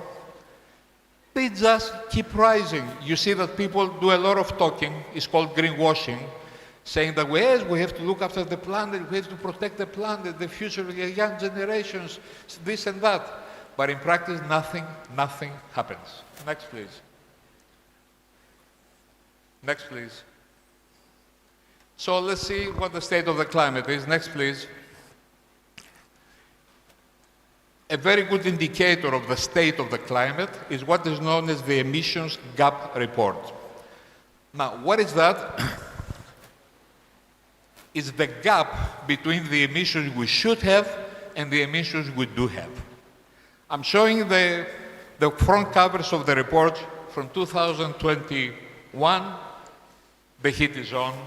2022, the closing window. By the way, these are produced by the United Nations. They are not produced by activist organizations. Next one, please. Broken record. We keep saying nobody listens. Next one, please. No more hot air, please. You know what hot air is. I'm not going to say the word. Because they keep fooling us. And now the UN itself, I'm happy they take this open stance. Next one, please. And this is the emission gap analyzed for 2024. Next, please. Stay here. This is the graph. If we were to do anything, if we were to keep 1.5, this is the trajectory of emissions. If we were to stay below 2, this is the trajectory of emissions. We're there. We're heading towards 2.5, 3. Some people are afraid 4. Next, please. Yeah. And it rises, of course. Temperature keeps rising. Next, please. And it's not only, I said in the beginning, I implied it, now it's obvious, the ocean absorbs heat. And it's a good thing that it absorbs heat because that way we don't the temperature of the earth does not rise so quickly, but that causes a sea level rise. Next, please. This is a record. This is 2024, unexpected rise in sea level rise. Next, please. So we go this quickly. This is the state of the climate. Just give me 1 second with this. Let's start. Next. Greenhouse gases are increasing. They kept increasing in 2024. Next. Global temperature kept rising. Next. 2024, the warmest year ever. Long-term warning, because it's not what temperature we have in a year, the average of a year, it's the 10-year average and the 20-year average. Everything is going up. It's not just a freak event that happens 1 year. Next. The ocean temperature. Next. And of course, the Arctic and Antarctic sea extent that's going down and down every year. Next. That's very important. Glaciers are melting. Glaciers are melting. We will come back to that. But just think for a moment what it means for glaciers to be melting. Next. Global precipitation is real havoc. It either rains too much or we have a drought. We have freak outcomes. We don't have the normal patterns we used to have. You saw what happened in Valencia. It rained so much they didn't have time to leave. They were drowned like rats in the underground parkings. And you saw what happened in Los Angeles. It was burned to the ground. The most advanced society with #1 infrastructure on the planet could not handle the fire. The whole of Los Angeles was burned to the ground. This is what climate catastrophe is. Next, please. Next, please. Of course, yes, it's okay, you have to stay there. All this affect people. These numbers affect people, okay? And guess who they affect? The poorest people and the poorest countries. They do not affect rich people who can build some sort of resilience for themselves. This climate is caused by the developed countries, and who's suffering are mostly non-developing countries in the south, who have contributed almost negligibly to creating the climate havoc. And they are asked to contribute. We'll come back to that. Next. So, what we do with climate is we try to mitigate it, stop it. We try to adapt if we can, and if we both fail, we have to build resilience, defenses. At the moment, this is really what's really left for the people. We have to teach people how to build resilience in communities. This is a major area. I hope we can do projects with TUM on that. Early warning systems, next one please, yeah, it's here. Early warning systems is something we have to be able to install everywhere and alert people of what's coming. It's coming very quickly. People do not really have time to respond. I told you before, we don't know where we're going. These are scenarios, okay? Scientists, they don't tell lies. For everything they tell you, they give you chances, percentages. This has 50% chances, this has 45, 35. That's why they have to be trusted. These are scenarios where we're going, and we'll see more of that. Next. This is the flagship report, March 2025. It came out a few days ago, okay? Major findings. Atmospheric concentration, you saw it. The highest in 800,000 years. Globally, each of the past 10 years were individually the 10 warmest years. Each of the past 8 years has set a new record for ocean heat. The 18 lowest Arctic sea ice extents on record were the past 18. 3 lowest Antarctic ice extents, largest 3-year loss of glacier mass, and the ratio of sea level rise has doubled. The rate, not ratio, the rate, yeah. Next one, please. So what have the scientists done? They sat down and they created 35 planetary vital signs. Signs that are indicative of the state of the planet. And here what they tell us is that 20 of those 35 planetary signs are at record extremes. It's like a doctor telling you your temperature, your blood level, your pressure. They're telling us, but who listens? Next, please. I just have this because they're very emblematic front covers from Time magazine and the Bloomberg. Look at the years, 2006 and 2012, some time ago, which gives me a chance to say that we knew about climate change. I've been talking about it since the 90s. The scientists know about it since the 70s. But nobody pays the attention they should pay because they have reasons not to do that. Next. Now, what is a tipping point? A tipping point is a system variable that it may take time to reach a position, but then a very small change, it will push it on the other side and it will go beyond control, runaway conditions. Earth has many tipping points. Next, please. These are some of them. I will talk to you about 5, which are the most important. Next. The collapse of the big ice sheets in Greenland. This is glaciers now, okay? I said before that if the ice is melting on the Arctic Sea, doesn't matter. It's already in water. What happens if glaciers on land mass melt? If this one melts, we're talking anything from 1 to 7 meters rise in the level of the ocean. 1 to 7 meters, just think.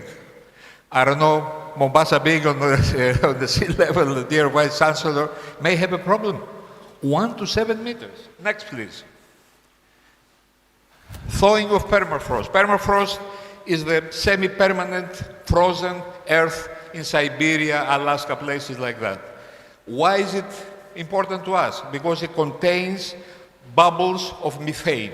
And if it melts, the bubbles of methane will go to the sky, and I told you methane is 25 times more potent as a greenhouse gas than CO2. And also, they talk about viruses that may have been trapped there. This is just a scare idea, but it's there. Next.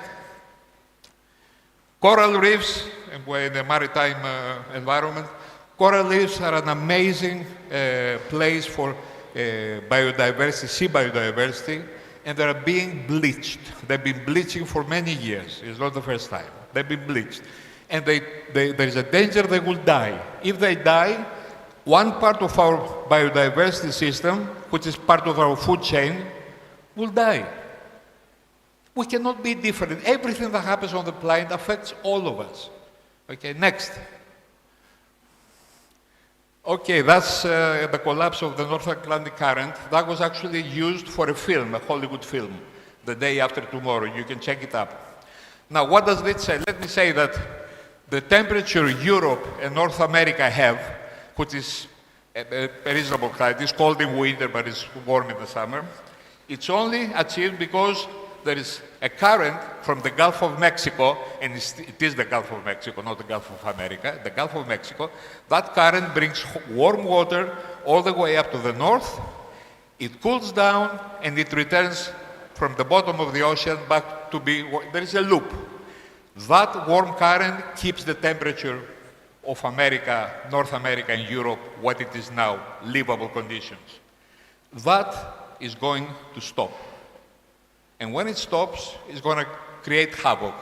Even ice age, local ice age, is not unheard because of global warming. We're talking about overall global warming. Next, please. And this is the nightmare scenario, which is really, when you hear the numbers, you say it's science fiction. We talked about the Greenland glacier. This is the Antarctic. If the Antarctic melts, there can even be 100-meter rise in sea level. This is science fiction. And Earth will be a blue planet, totally. I mean, it's called a blue planet, but it will be only the tops of mountains will survive. 100 meters. It's easy to calculate. You know the mass.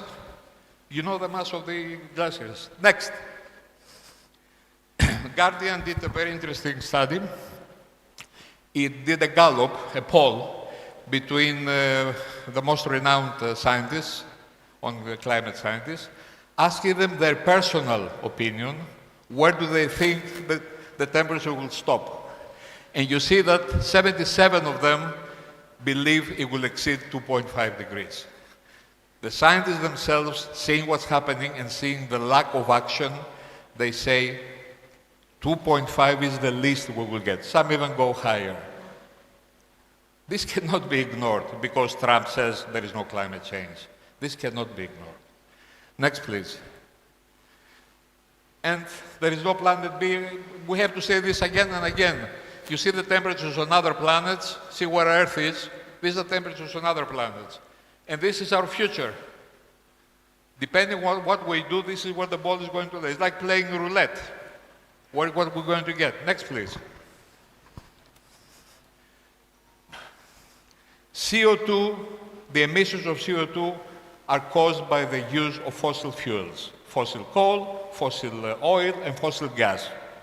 And we keep, not only we keep using them, we keep increasing our use of them. They emit CO2, full stop. Why we do that? I hope I'll have time to say it. Next, please. I'll try to go quickly. Yes, we'll go very quickly on that because next one. The impacts of climate change, we talked about them. I hope you know what's happening. I don't want to waste time on that. If you don't watch TikTok and you watch the news or read the book, you'll know. Okay, TikTok is not a source of information. TikTok is fake. Okay, only your books from school and maybe some news, depends on your source. So, the impacts, let's go. These are deaths, 50 years extreme weather, 2 million deaths, cost 4 trillion. Next. I think this is the photos from my country. My country is plagued by wildfires every summer, unbelievable extent. They just destroy whole forests. And you know what happens once the forest is burned? Then the rains come in autumn, and there is nothing to stop the water. So you have flooding. So it's a vicious circle that the South Europe, Mediterranean is facing. Also Tunisia, Libya, you know, whatever forests are there, they're burned. Every year some forest is lost. Next. Heat waves, the human impact is more important, okay? And the damages, 300 billion in 2024, climate damages. These are climate damages. Next.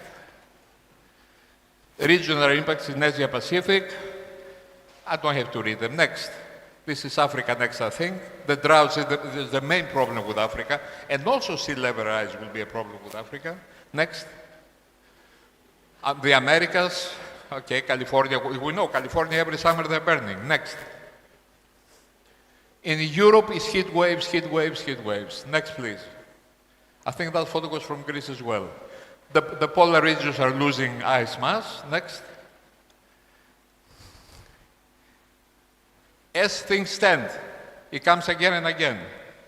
This is where we're heading, 2.7 degrees temperature rise. This is hell on earth. I don't know how you define hell. Already 1.5 is hell on earth, but 2.7 is unbelievable. Because 2.7 average temperature rise will mean extremes will be above 50 degrees. In Mombasa, you cannot live with 30, 32 degrees and the humidity. Imagine if Mombasa had 40 and 45 degrees. Next. This is this morning's news. I just picked it up from The Guardian. The average person will be 40% poorer if world warms by 4 degrees. Okay. It's easy peasy, as they say.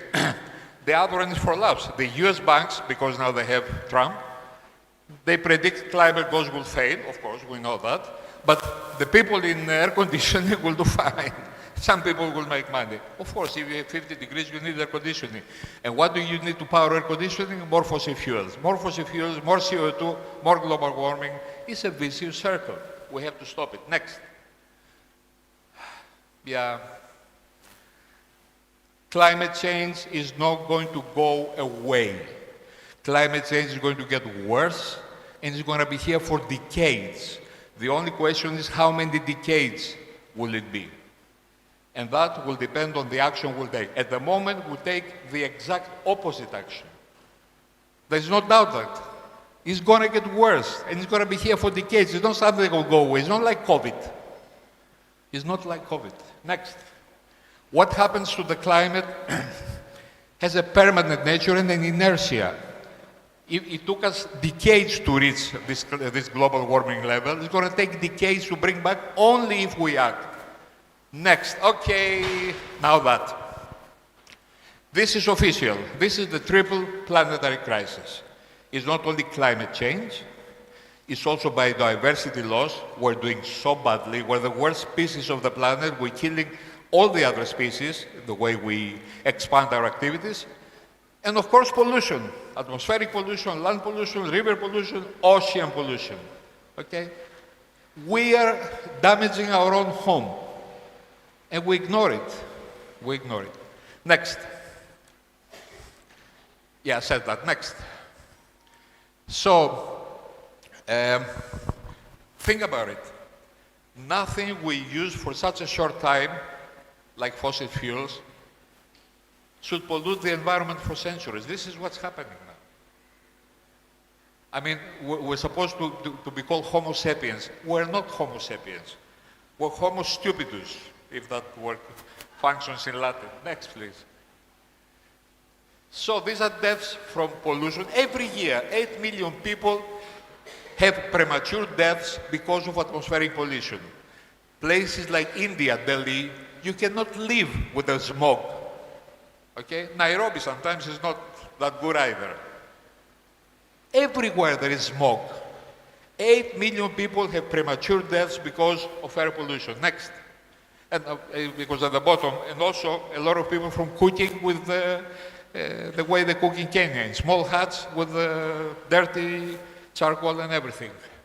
Pollution is everywhere, air, land, and water pollution. Next. 92% of the deaths occur in low or middle-income countries. Surprised? Of course not. Next. And also, this is very important. It's not only that we're damaging ourselves and our environment, we're killing off all the other species. 1 million species are threatened by our actions, and since 70, the global wildlife population has fallen by an average of 68%. This is numbers. This is not species deaths. But we have killed a lot of species away. They don't exist anymore. They're extinct because we rule the planet. Next. And this is what will happen with the expansion of our population and our habitats. Our habitats, good or bad, they're killing other species, okay? Plant and animal species. Next. I told you at the beginning to think about glaciers. A glacier took millennia to form. If it melts, and let's say I tell you, suddenly we wake up one morning and say, wow, we have to stop using fossil fuels and we stop emitting. The glacier is not going to form again in a few years or a few decades. It will need millennia to form again.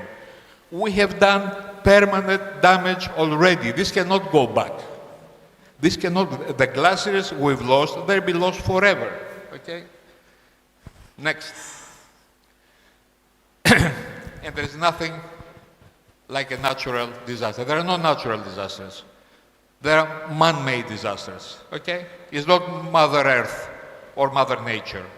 It's man-made disasters. And I'm happy the UN is adopting this definition. Next. Okay, so we saw the three crises, the triple planetary crisis, which is official. This is my own addition, which is very important. Next. That report, Exodus Equator, is a report. 1 billion people on the move by 2050 as refugees. Can you imagine? Maybe some of you will be in that number. I use the same expression when I talk to audiences in Europe. You think it's only people from developing countries? 1 billion people is 1 in every 8 people. It's huge. They're going to be on the move. On the move. Next. Already, 1.4 billion people have been affected by droughts, 1.6 by floods. Next. There are slow onset events and very fast onset events. This caused the migration of the people. Let's move on.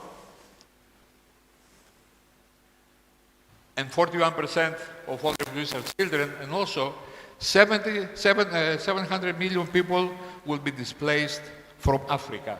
These are predictions after studies done by researchers in universities in collaboration with Europeans, I guess. Next. I don't need to say anything. I mean, that speaks for itself. 1.2 billion refugees. It's a study with a degree of uncertainty. I hope it's wrong. But if I tell you that don't get into the car because you're going to crash, you're going to think about it. We don't take into account the warnings from science. Next. And it's not only those who will be forced to move. By 2100, 3 to 6 billion people will live in places that will be non-livable regions. The conditions will be such that they will not be conducive to life. And they will have nowhere to go as well, because there's nowhere to go. There is only one planet. Next. Okay, this was my case. I wanted to talk about the quadruple planetary crisis. I will go very quickly. These are some very important issues. I don't know how much time I've taken. I'll do this quickly. Next one. Yeah, we know that. Next one. So the United Nations has set up, since '92, the Framework Convention on Climate Change, UNFCCC, which is really, the objectives are quite clear. 92. Please go back. Stabilize greenhouse gas concentrations in the atmosphere, allow ecosystems to adapt naturally, enable sustainable environment. Very gallant, very good objectives, but the results, they haven't done a good job. Next. IPCC is the scientific body of the UNFCCC. IPCC is the body of scientists who collects data and writes reports. Next. And then we have the COPs. You've heard of the COPs, the conferences of the parties. The one before last was in Dubai, United Arab Emirates, the one in Azerbaijan, next one's in Brazil, Belém. You moved on, it's okay. The IPCC writes reports, okay? And very emblematic, very important reports. The first one was 90, 95, 2001, 2007, 2013, 14. This one in 2007 got it a Nobel as well, with Al Gore in charge. They got a Nobel for their contribution to global peace. Next. Next, please. Oh, before we go to that one, it's very important to understand that we set up UNFCCC and IPCC since '92, is what, more than 30 years ago. And this is where CO2 is going. We haven't done nothing. Imagine what would have done if we didn't have those organizations. Imagine what would have happened. So, it's good to have it in your mind. Next. This is the 6th assessment report, the one that came in 2023. There is a rapidly closing window of opportunity to secure a livable, sustainable future for all. Next. It's a survival guide. The scientists have issued a survival guide. Next. What do they say? Everything is overshot. Overshoot is the key word of the assessment. Keep it in the ground. And they don't refer to plants. They refer to fossil fuels. Keep them in the ground. Don't drill them. Drill, baby, drill is not a scientific approach. Keep them where they are. Next. Oh, no, sorry, go back.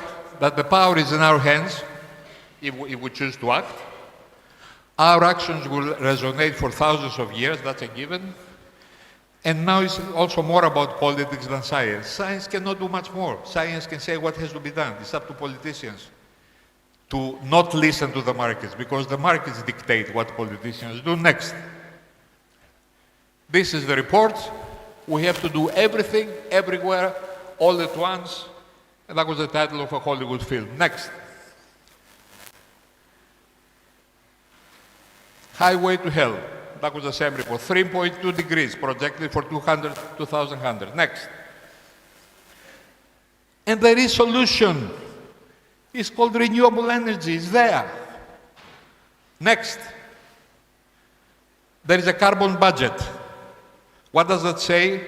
We know how much carbon we have in the atmosphere. We know how much warming it has caused. How much more can we afford to add in order not to cross the 2 degrees? Because 1.5 is dead. 1.5 has been lost. Very little. And yet we ignore that. Next. So we have to choose where the temperature will stop. Next. Next. Next. This is I used in my PhD thesis, not the graphic, the information, in 1982. That the big red dot in Sahara can cover all the energy of all the planet. Of course, it's theoretical, but it shows you the available energy. Next. Look at that bouquet. It's a bouquet of flowers, okay? Hydroelectric power, wave energy, tidal energy, solar energy, biomass energy, geothermal energy, wind energy. We got so many alternatives, and they're all complementary. Because wind and solar, they're intermittent, but you have geothermal, which Kenya so wisely is using, biomass as well. We have to use wave and tidal energy in Mombasa.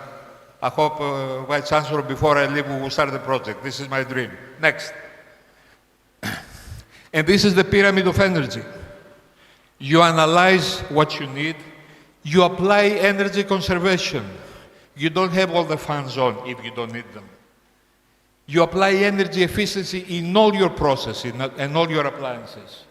You do your management, and then you use renewables to cover the rest. This is the pyramid, the wise pyramid of energy. Next. Every 90 minutes, the sun sends on this planet enough energy to power the world for 1 year. For 1 year, every 90 minutes. Next. Let's go quickly on this one. Hydrogen is coming, which we should take advantage of. Next. Renewables, the costs are dropping fast. Next. Renewables and storage can give you 100% coverage of your needs. Next. But they're not growing fast enough. Next. We need far more, and we're the first column, and we should be the last. Next. Now, try to memorize this one. It's very important. There is a term that defines total final energy consumption. Total final energy consumption, globally. How much energy do we consume in every aspect of our life? Total final energy consumption. This is 2022. 79% is still met by fossil fuels. That's why CO2 is not dropping, and that's why we're going where we're going. Okay? Why? Because renewables have been used excellently in producing electricity, but they're absent in transport, cooling, and heating. Next. Markets. Next. Markets are not interested. Markets are interested only in making profit. Next. This is again the same. You see, from 2011, 19, 21, they don't change. It's roughly about 80% of all our energy comes from fossil fuels. Full stop. Next. And this is the reason why.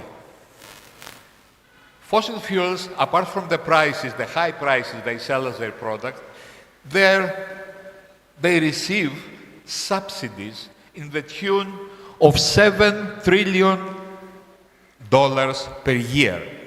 Imagine if you were receiving $7 trillion per year, whether you care about the planet. That's what they do.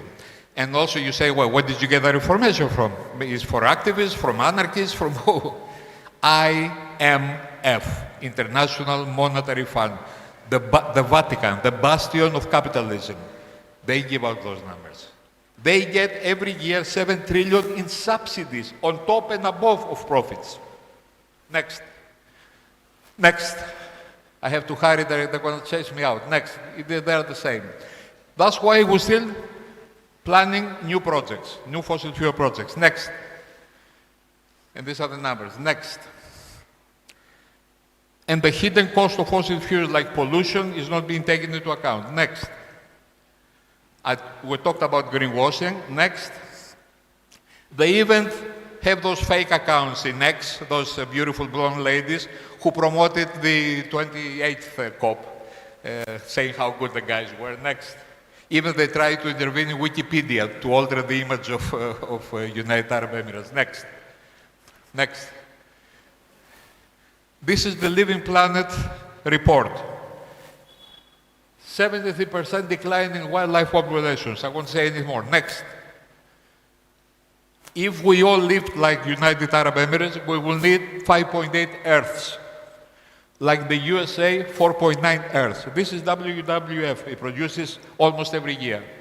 And you can see, some people spend a lot. Some people underuse. Next. The World Resources Institute has created a number of indicators to measure the progress of climate action.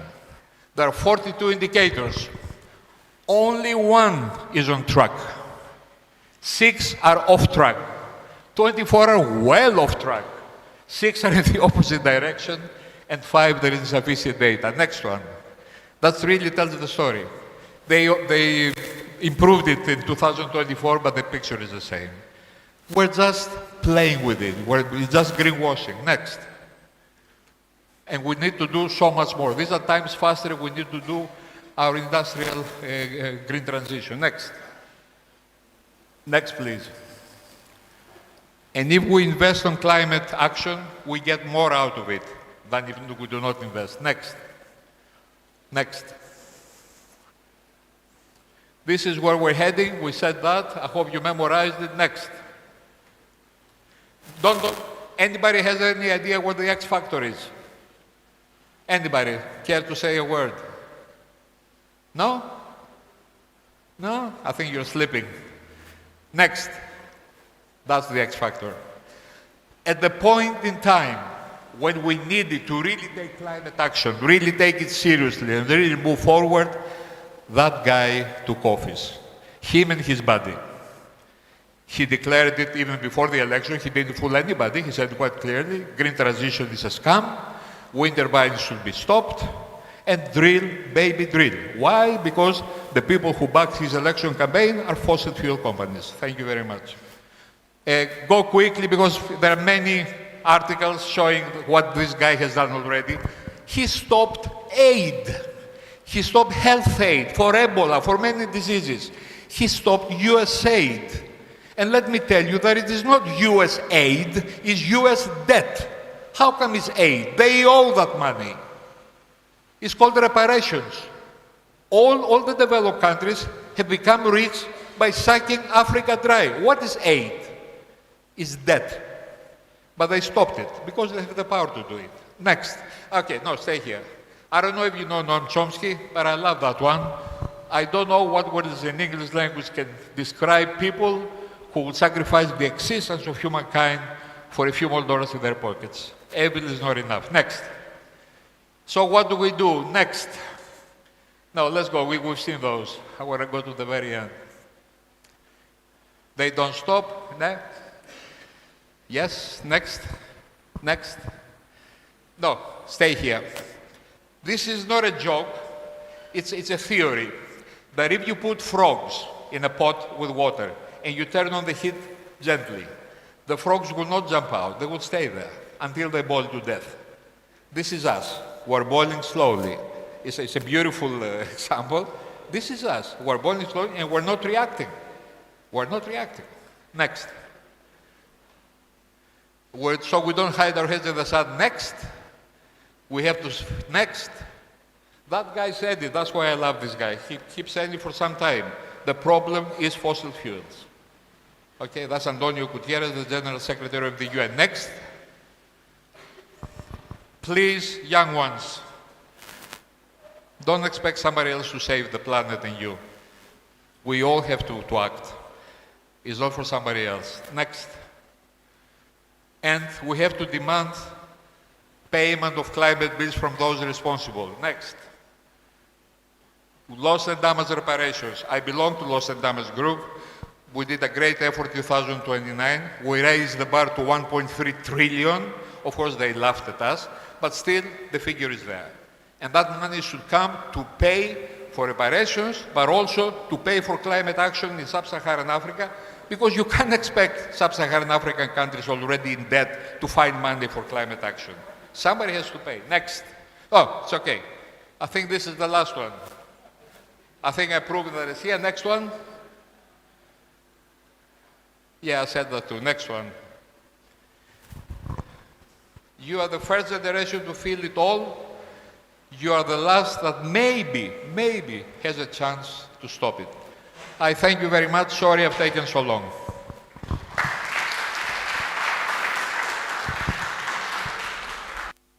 Thank you. Thank you. My mic is not working.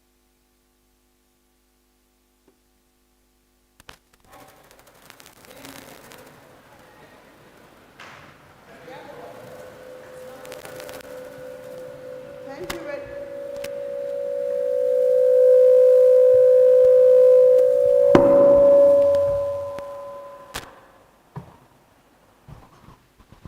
Thank you very much, Prof. Let's give him a hearty clap.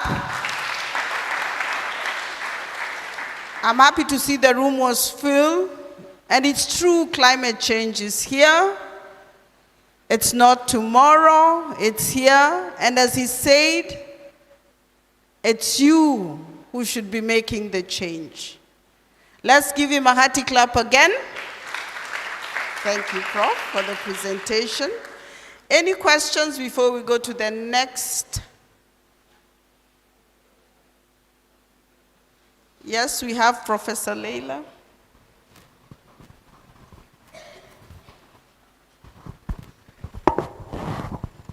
Thank you very much for that wonderful presentation. I'm sure all of you are informed, isn't it? Okay. I think to me,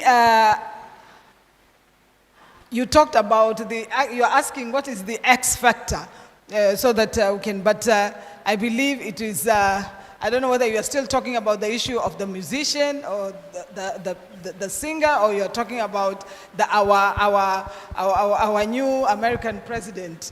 So it's either way now we'll be talking about. That's also the question which I wanted to ask you. When you are showing the graph of the data, it is actually the US, which is, and in that data there, the US seems to be among the highest people who are polluting or contributing to this carbon dioxide emission. And yet it is the same America which is now, and then when we see Africa, it is way down. You know what we are contributing towards the climate change or towards the carbon dioxide emission is extremely, very little compared to what the US is doing. And it's the same president who took over and was now saying that the oil drilling should continue, and he was busy telling the Texas businessman that they need to drill, and so on and so forth. So I'm just wondering here that the efforts that we are doing in Africa, how is it going to help us? Because you said it is us who should do something. But then we are, as I said, we are contributing very, very little. So even with the little we are contributing, even if we are going to come up with solutions, I don't think it will have an impact if we still have the superpowers still polluting the environment. So I think this triple crisis which you are talking about, I think it will still continue going on until the time somebody somewhere is able to put some thought some sense into the President of America. So what's your take in that? Because he's made it very, very clear that, first of all, he doesn't believe in climate change, and if it is there, then to him, he doesn't care and doesn't. So I'm just wondering that as much as we are being told to come up with those solutions, what will be the impact? Thank you so much. This is a very pertinent question, and most small countries ask the same question. My country, we just discovered hydrocarbons in the GNC. So we're tooting out of happiness. We already signed contracts with Chevron, an American company. They come to explore hydrocarbons. That's the government. The people of Greece, at least me, are saying, don't do it. Keep it in the ground. So all small countries are going, really? Me with 15% contributing, and the United States 20%? It's all the small ones together. if they can come together. Otherwise, there is no positive answer to your response. You are absolutely right, but not doing it and continuing to emit is not going to help anyway. So what is Kenya can get out of it? Kenya can help itself in the transition, but I'll say again, not with Kenyan money. It should happen, especially for climate. We should fight in COPs to get the loss and damage fund to be realized and money be shared among sub-Saharan countries. And I like what the minister said today, investors. Investors are not people who come here to give you money. They come here to make money. So the question is, can we create an activity that will leave value to the country? Okay, otherwise, your question, the answer is, yeah. Thank you very much, Prof, for your wonderful presentation.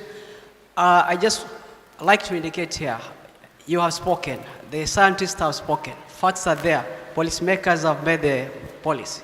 So what next? Because we are keeping on researching, but what next to stop this? Yeah. I'm sorry, I don't have the answer. The answer is all of us together. You cannot fight the system. The system is all powerful as it is at the moment. That guy, you know what he's doing every day. Up tariffs, down tariffs, he doesn't care. This is the USA. And now he became buddies with Putin. Maybe a third war is down the line. We're powerless as far as the way the global system is built. But science is there. We cannot ignore science. The fact that there is no immediate solution does not make us ignore science. At least we know that. Okay? I'm sorry, I don't have I'm equally worried, I'm equally baffled. I have 5 grandchildren and 3 children. I'm worried what they're going to do. They're going to curse me for not doing enough, I think. Oh, thank you very much, Prof, for Happy to see you again. Giving a very good presentation, and I hope we'll not differ like we did for the last time. And you suggested some solutions. The problem here to me is energy. The carbon dioxide is generated because they're using fossil fuels to generate energy. To add value to products, to raw materials that are being taken right from this content to the place for evaluation. The alternative, which comes from we all benefit from, is nuclear. And one nuclear reactor that we all benefit from is the sun. The sun is a nuclear reactor. It causes changes in climate, the rains, the dams that we have for generating power and whatnot. But there is a worry about nuclear. When South Africa tried to implement the German innovation on the pebble bed modular reactor, which is relatively safe, would not give the Chernobyl or Fukushima sort of accidents, it was criticized, it was told that it was had an elephant in the room. And now, the very same nations are trying to go back to modular reactors, small modular reactors, and we are still brainwashed. We are scared of nuclear energy. Nuclear energy, yes, got its own problems, but nuclear energy would reduce the carbon being pumped out there. It should be properly planned and properly used. I know there is a worry of nuclear waste. The Fukushima disaster was unfortunate because there the waste was being recycled, but then the climate, perhaps it's climate change which had that tsunami which damaged the Fukushima. So I keep on saying we should consider nuclear energy properly.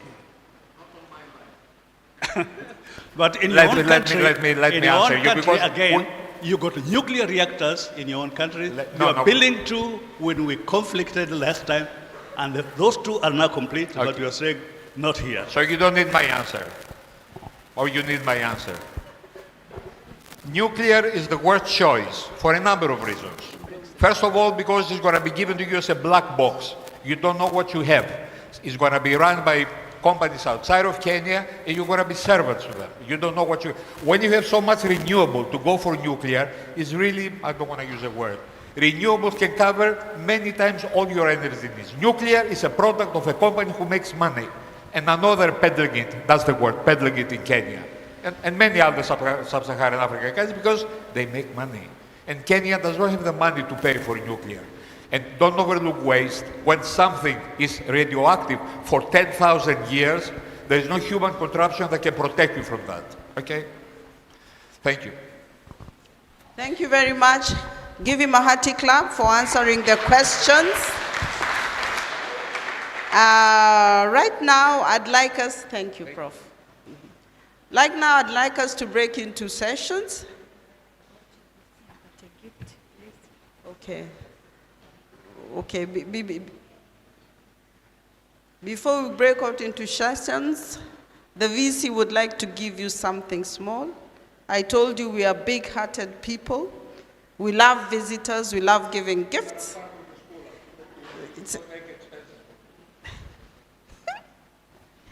So Professor Leila will give you something small as a token of appreciation. Where is the photographer? The photographer? Where are the photographers? Ken? Okay.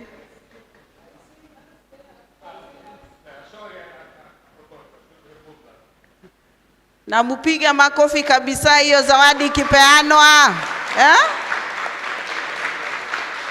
It's not every day. Thank you very much. Now we are going to break into 3 sessions. One session will remain here in the hall. One will go to School of Business, boardroom, and the other one will go to School of Medicine, boardroom. Okay? Those people who are going to School of Business, they are going to talk about food security and nutrition. The chairman of that board will be Professor Huxley Makonde. Please get ready and you can go. Those who want to go there, please follow him. His rapporteur for the day will be Dr. Beatrice Square. I believe she's in the room. I can see her there. Carry up your hand so that everybody can know. The next one that is going to School of Medicine, the boardroom, is going to talk about climate change and environment sustainability. This one will be led by Dr. Samir Bachani. So Dr. Samir or Samia, if I didn't get the name right or wrong. Okay, he should be there. His rapporteur is Dr. Kuta. They should be there. They are going to the School of Medicine boardroom. So if you want to listen or contribute to that, kindly go there. We are remaining in the hall, and here we are going to have digital transformation and technological innovation. Chairing that is Dr. Fulgence Mwakonde. Is he in? Okay. He's got his wingman here. And the rapporteur is Dr. Kennedy Hadulo. So I will give you 2-3 minutes so that those who are remaining in the hall remain, those who are going for the other sessions to kindly go with your team. Okay, DJ?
From the rapporteur, I'm Mr. Edward Kirimo Fondo.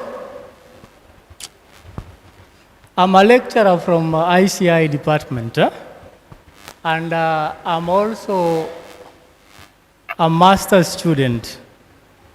As you can see my admission number there, I'm also a master's student, and actually this is what I'm doing in my master's project.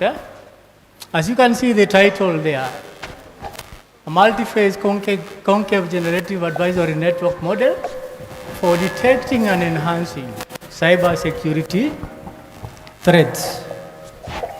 As you know, the cyberspace is full of infections. The cyberspace is full of infections, and we have so many of these tools that are trying to fight those infections. But now, we need better advanced tools that can protect us better.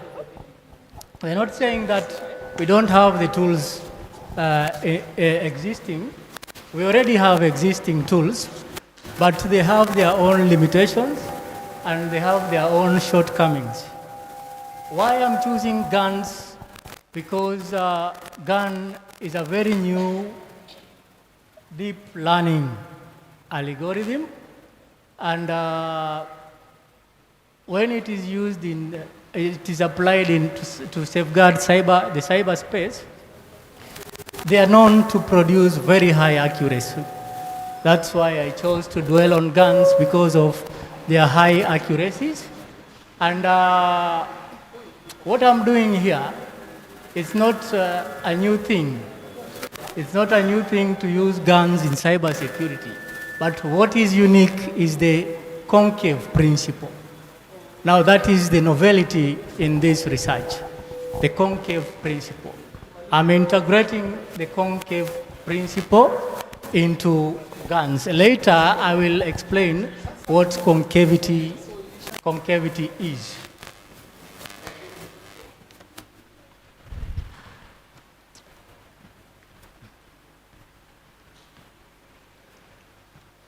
Sorry. Now, this is how my presentation will flow. I'll define the terms, then a bit of some background history. Then I will identify the problem, what I'm solving. Then my research questions, that one will be my methodology, the methodology I'll follow. Then later on, my expectation, then I'll conclude.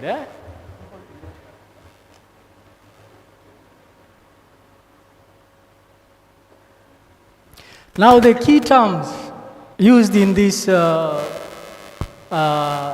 presentation or proposal are a definition of what GANs are, why I'm calling it a multi-phase GAN approach, and some definition of what cyber threats entails. Now, GANs is a dual a network architecture, deep learning. It's a deep learning dual network architecture. Actually, it comprises of two neural networks. One is a generator and the other one is a discriminator. And it is a very good algorithm to fight adversarial scenarios. And what I mean by adversarial scenarios, it's when you have an adversary. The literal meaning of an adversary is an enemy. When you have an enemy is actually a counter or a competitor. So having two neural networks, a generator and a discriminator, they are competing against each other. So you can model the attack scenario very well using this kind of neural network. Multi-phase approach is, I'm going to use several approaches: exploratory research, experimental research, and empirical validation. Exploratory is the literature, a collection of literature that involve guns and the cybersecurity phenomena. Experimental, it's actually an experiment. I'm going to perform an experiment on this model. And validation, I'm going to compare my results with the existing techniques. So cyber threats are any malicious act that can do some damage on either data, the networks, and digital systems.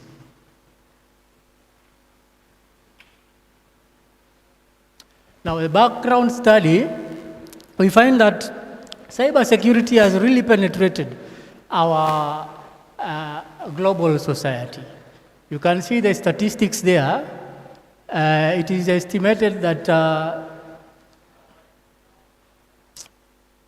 organizations experience an average of 1,876 cyber attacks every week. And now that's a very high rate comparatively with a base year of 2023.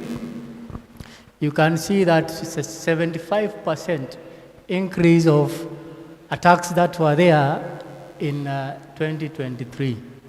So we still have a problem with the infrastructure to fight cyber attacks. To fight meaning to detect these attacks and to enhance the awareness. Enhancing means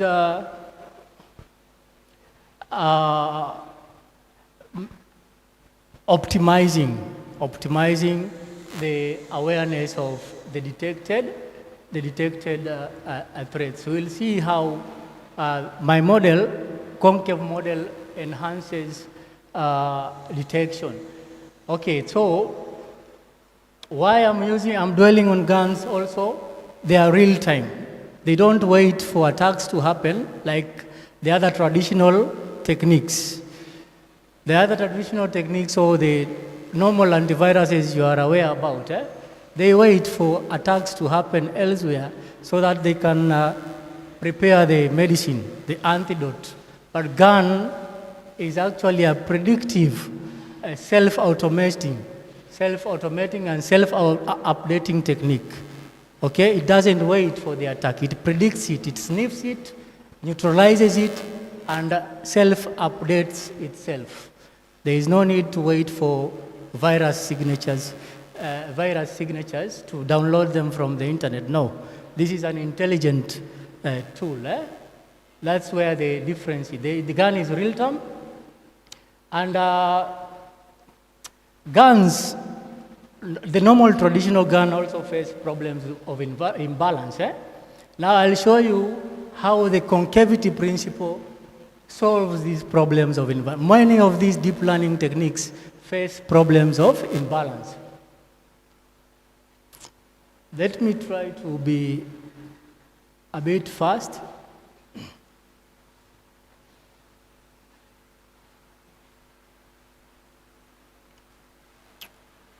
Kindly, you can move to the next slide, please. Move to the next slide. I'm having problems with this remote. Sorry. Okay, now this. Move to the previous one, please. Yeah. The significance of solving this problem. I've already talked of high accuracy. That's why I'm using guns. And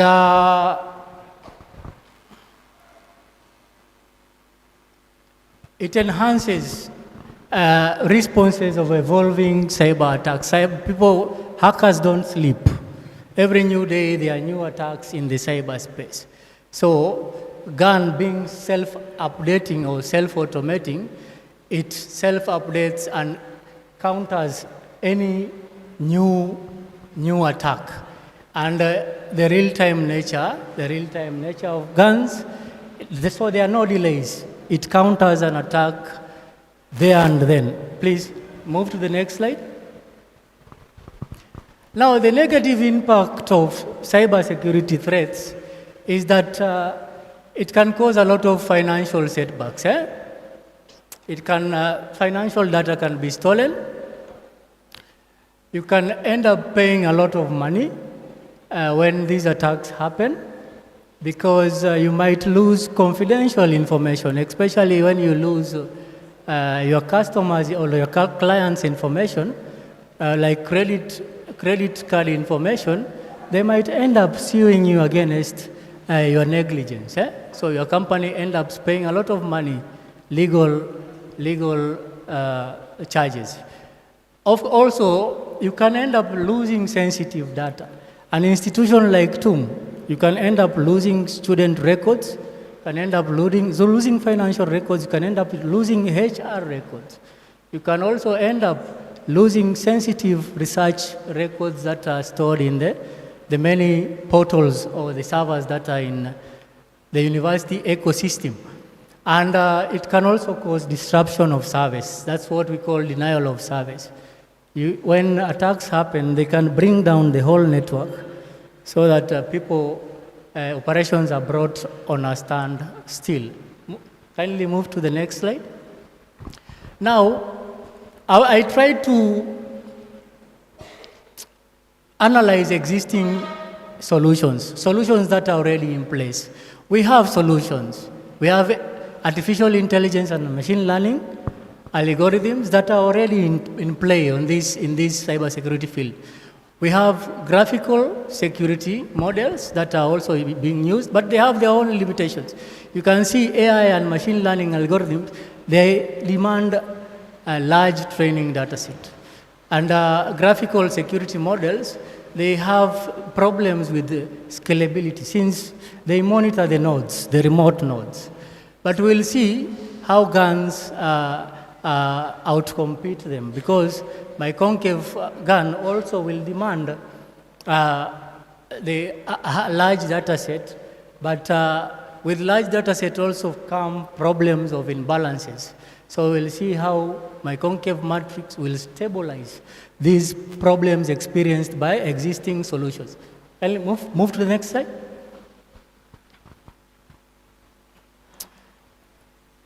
Okay, emerging approaches is in line with the new technologies that are upcoming.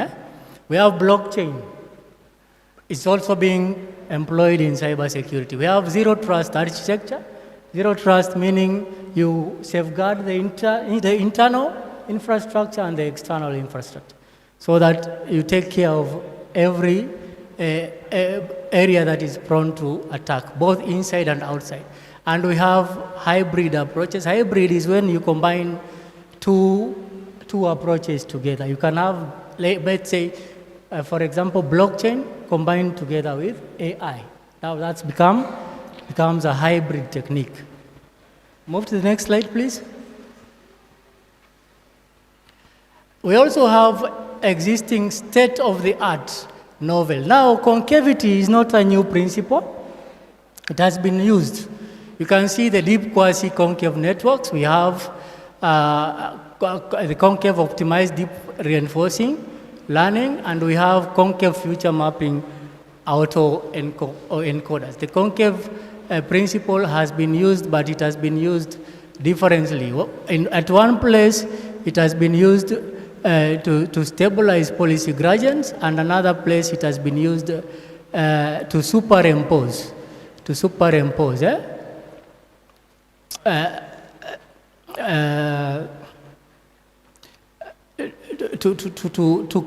gather more input data. That is the work of autoencoders. Okay, let's move. Kindly move the next slide.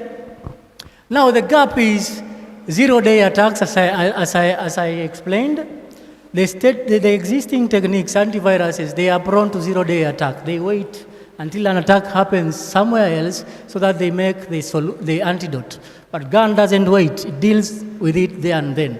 So we don't have delays, and they lack the real-time stability and adaptive nature that is found in GANs. Let's move to the next. So the problem is the current existing cybersecurity attack threat detections, they are still comparatively of low accuracy. So I want to come up with a solution that is of higher accuracy than what is existing, and a solution that is very stable, that will solve the problems of imbalances on high dimensionality. Real time, a solution that is real time, okay, and adaptive. Let's move to the next slide.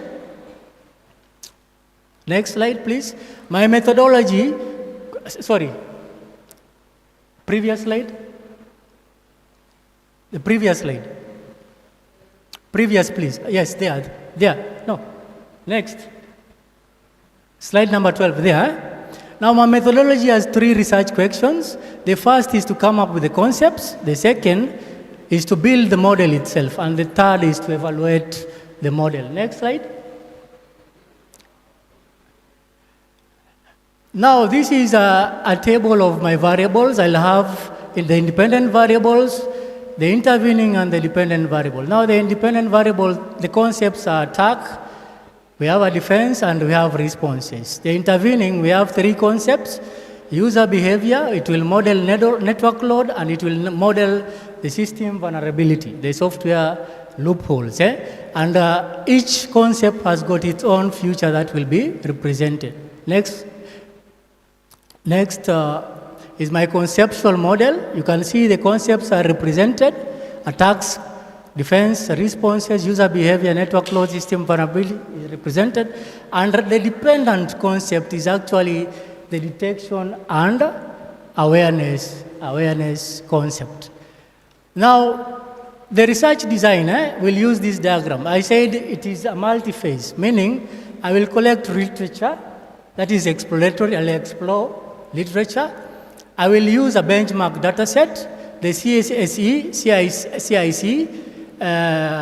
This is a communication. Cybersecurity, Canadian Institute of Cybersecurity. They performed this bench experiment, and they have a lot of that. In fact, it is the latest data set that is there for intrusion detection systems. So I'm using it as a benchmark to model my concave matrix model. So you see, I'll do the data cleaning. The case data test study, I'm supposed to use the university ecosystem as my target population. Next slide, please. Now, this is the concave principle. You can see a concave principle is any function that if it is derived on the second derivative, you get some negative values, non-positive values. This first derivative, you will still have exponential values. But second derivative, you will get negative values. Now that negativity, it has the effect of diminishing returns. And it is those diminishing returns that we want to stabilize, these models. These models face problems when the data set increase. And we are in a world of big data. So when there is a lot of data, these deep learning models face problems of imbalances. But if we employ the concave principle, the diminishing returns will stabilize the losses in the model. Next slide, please.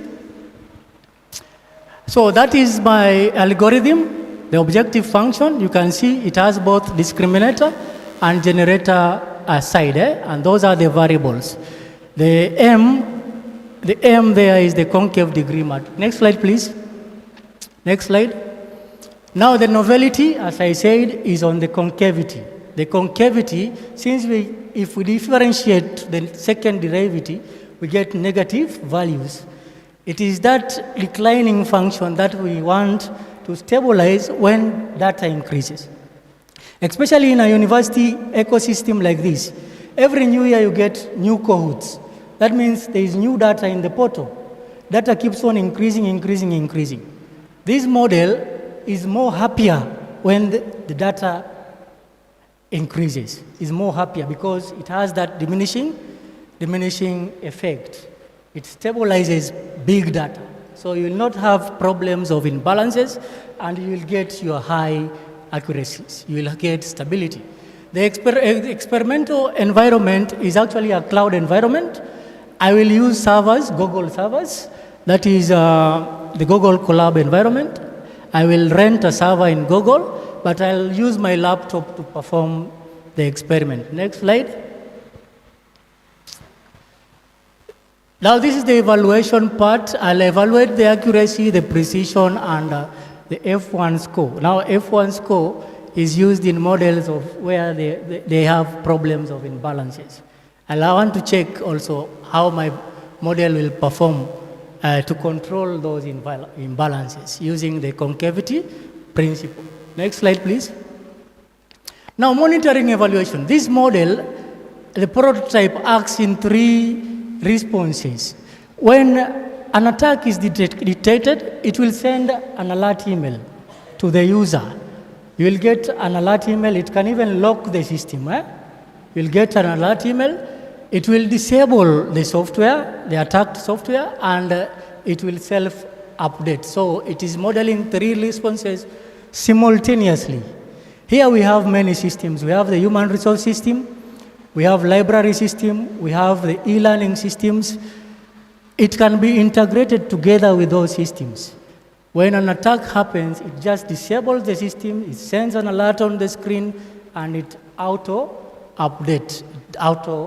So it is sending 3 responses together simultaneously. Next slide, please. Next. So the expected result, my objective 1, the output or the deliverable will be the conceptual model. The objective 2, the deliverable is actually the model prototype, the concave prototype. And the third objective is the performance evaluation metrics to check if the accuracy has outperformed existing models, and to check if we are having that stability, that adaptive nature. Next slide, please. Conclusion. The concave matrix gun is a very stable, very adaptive, and it's a real-time model. Okay? The future recommendation, I'll try to integrate the concave principle of guns with reinforcement learning. That will be hybrid architectures. I'll explore other hybrid architectures, combine it with other deep learning techniques, and I will analyze it on different networks. Next slide. Now this is my pseudocode. This is how my prototype flow will be modeled. This is how I'll code my prototype. And I beg to stop there. Thank you, and thank you very much.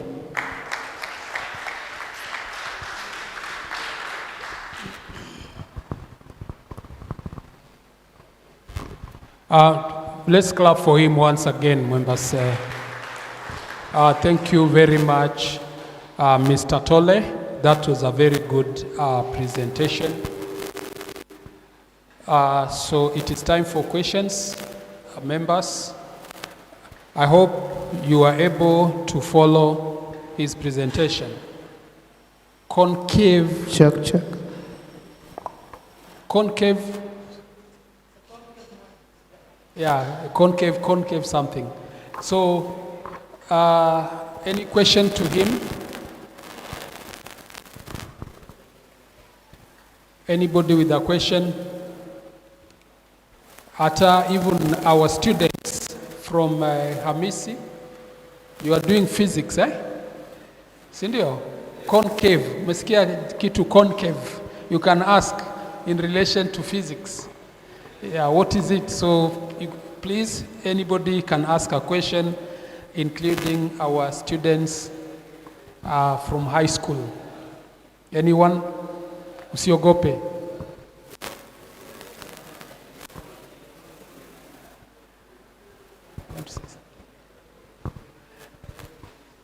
something maybe. Ah. Okay. So, did you follow his presentation?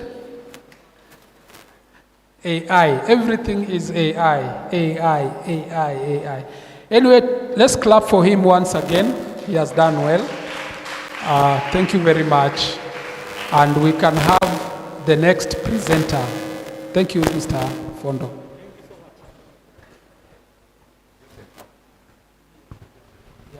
So members, our next presenter is called Mr. Joseph Odhiambo, but he will be presenting online, all right? He will be presenting online. Joseph Odhiambo. By the way, Mr. Tole, the previous presenter is our student is a student at ICI. ICI is Institute of Computing. Our next presenter is Mr. Joseph Odhiambo, a PhD student from the same institute. He's presenting online. So please, let's wait for him to set up in a few minutes. Thank you.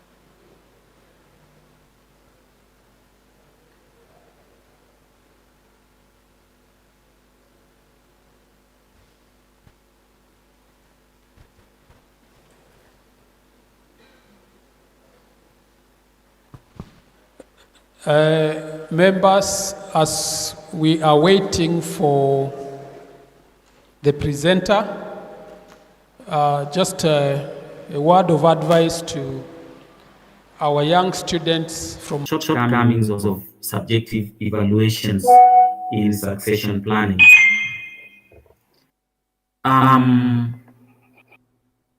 Thank you. Great. Can you see my screen better now?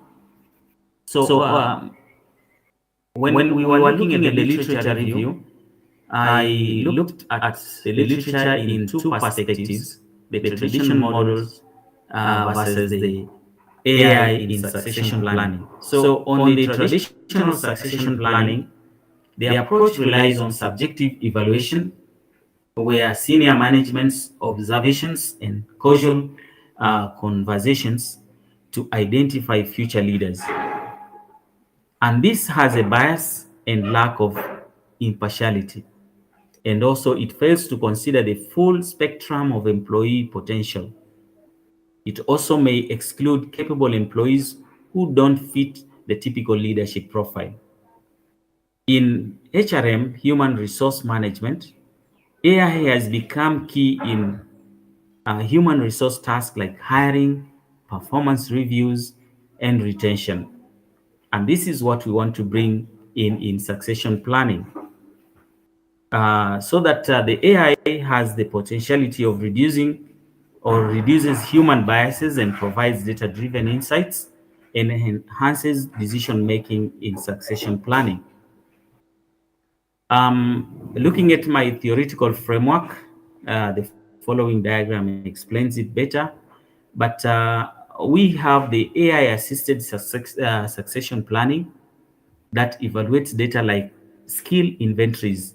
And those are the key parameters we are looking at: skill inventories, career paths, performance, and goals to identify potential future leaders.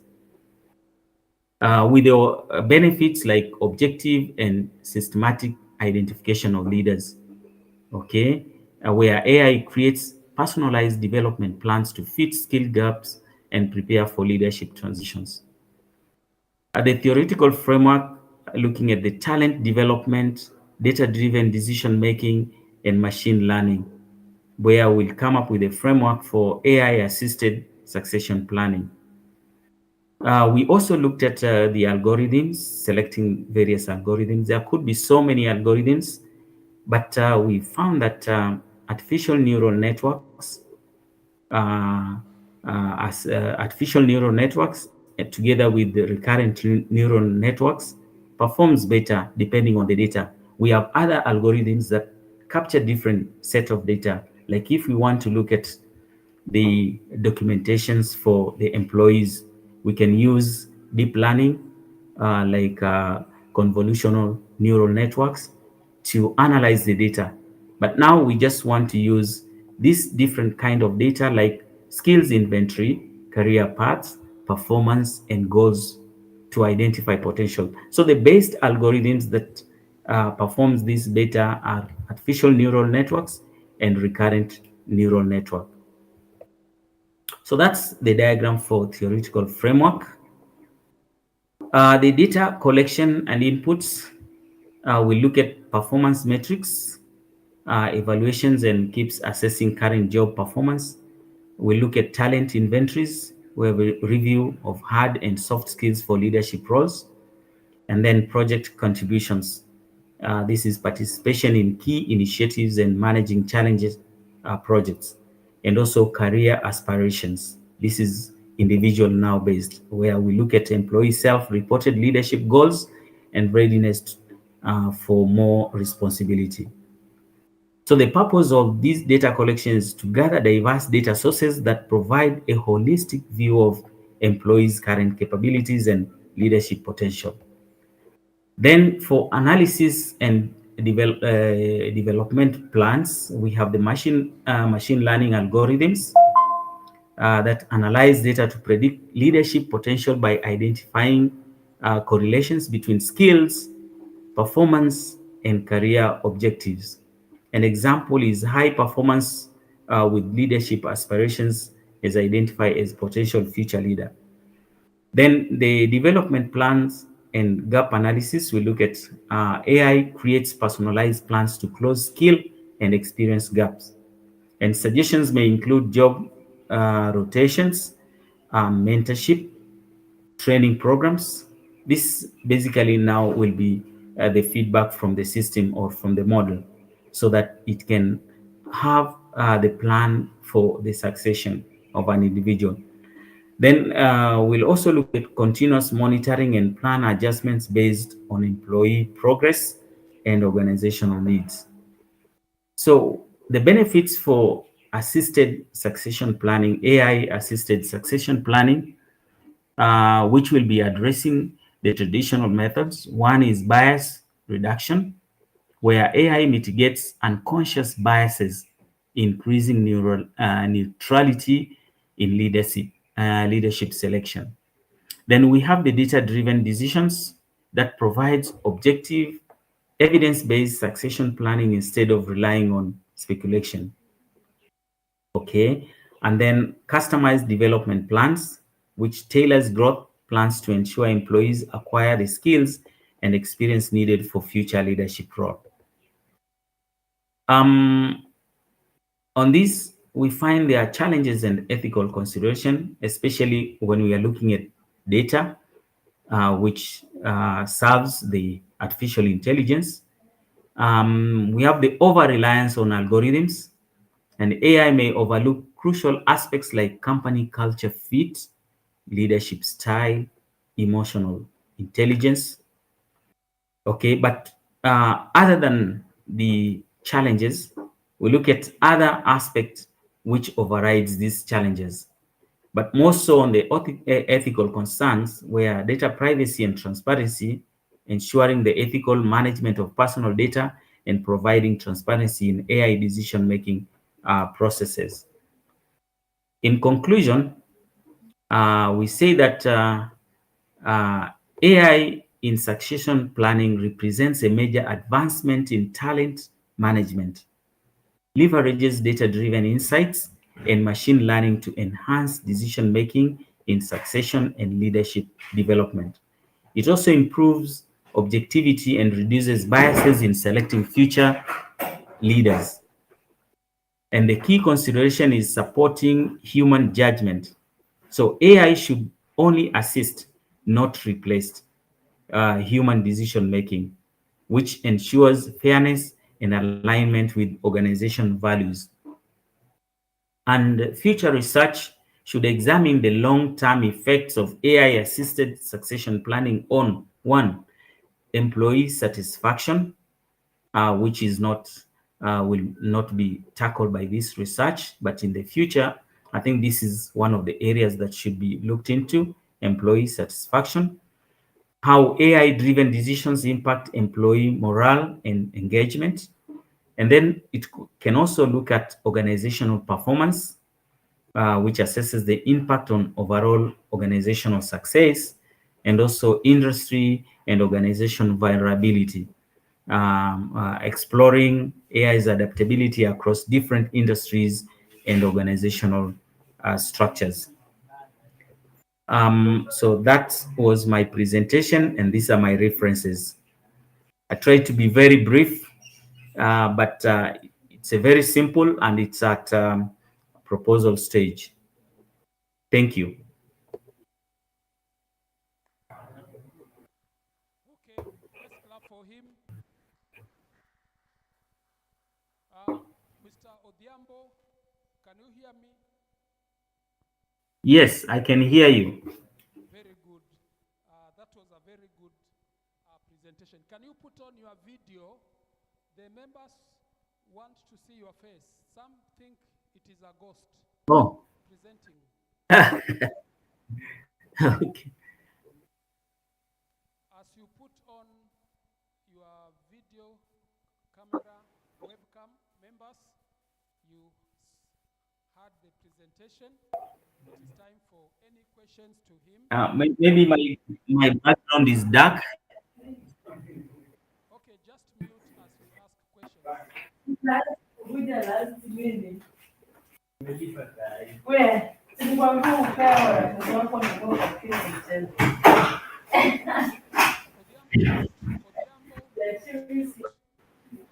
There's a lot of noise from your end. Kindly mute. Okay, maswali tafadhalini.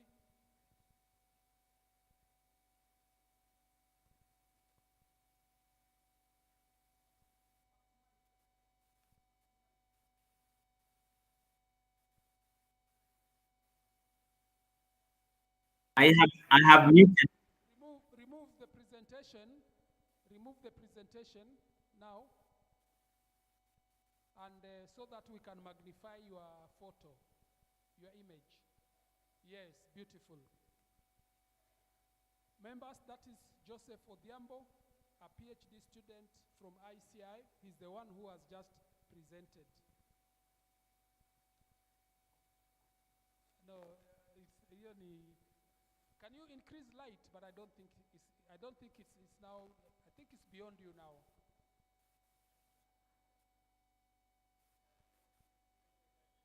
Put on more light, Odhiambo. Ongeza mwangaza. Wanasema ongeze mwangaza. Toa presentation kabisa. Funga curtain. Fanya vitu tatu. Step 1, toa presentation. Step 2, put on your video cam, it is off. Step 3, funga curtain.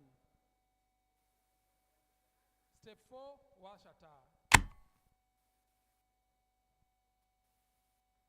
Okay, we have engineer. Questions, members? Yes, please. Odhiambo, there's a question from Mlewa, who is your colleague in the class. Hi, Odhiambo, thanks. That was a good presentation. But during the presentation, you continue to repeat AI throughout.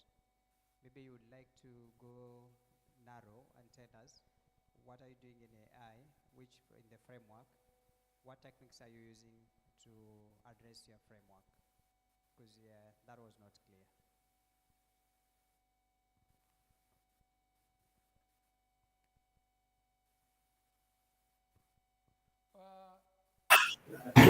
You're disconnecting. You're disconnecting. I can't get your question properly. Okay. As the question is repeated, there's a request that you put on the lights and you close the curtain because they can't see you properly. Two things: put on your light, switch on light, and close the curtain behind you. Close the curtain behind you, Odhiambo, and switch on electricity lamp.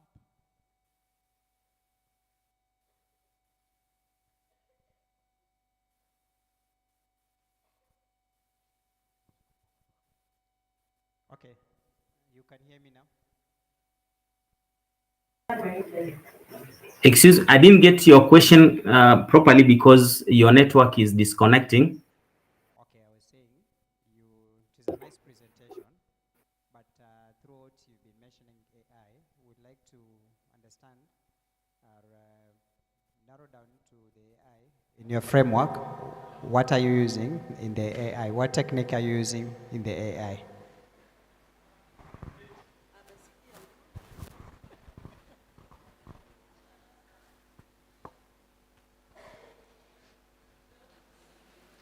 Odhiambo, now it is worse because hujawasha stima. But please answer the question from Mlewa.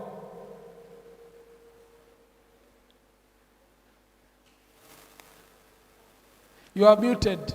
Odhiambo, you are muted. Unmute.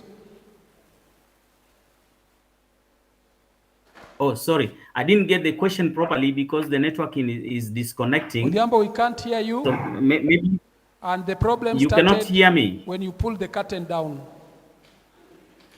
Maybe put it back the way it was.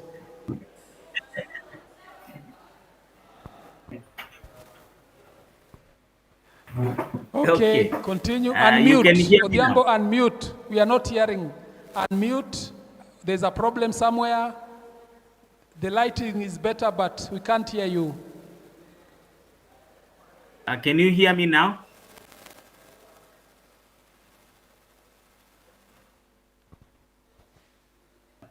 Can you hear me now?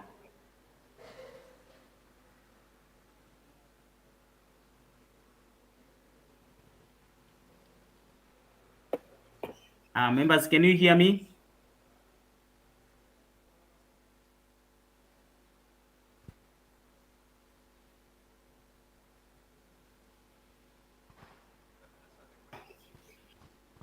Can you hear me now? It's getting difficult. Internet, eh?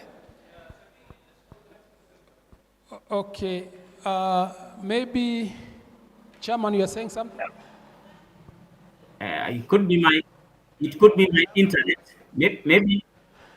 Maybe I didn't get his question. I was busy telling him to close the curtain. Mlewa, you are asking about AI, so you want it to be specific, isn't it? Okay, I think that's a proposal. Yes, please. Yes, Go, please. Going down to the Yes. specifics. Is it deep learning? Is it machine learning? So he should be able to tell us, but it looks like there's a problem of network. But we can have another question that's a bit general. Any specific question? Yeah. There are so many questions you can ask. Yeah, huh? maybe. Succession business. Maybe I can It's answer interesting. that. Maybe I can answer that, Doc. Can you hear me? Okay, I think one takeaway from your presentation is that you said AI in succession planning reduces biasness in selecting talent, and I would like to understand how does this happen? How will this AI make sure that there is less biasness in selecting talent? Thank you. And also the issue of data, the issue of ethical concerns. You say that this model will make sure that ethical management of data, and how is this possible? Thank you. The issue of data and how? Oh yeah, we have data laws. May I start with that one? We have data laws that prevent, AI, whichever area it is it machine learning or deep learning, all these technologies use data, a lot of data. You have to collect people's data, anonymize it, and then use it to build models.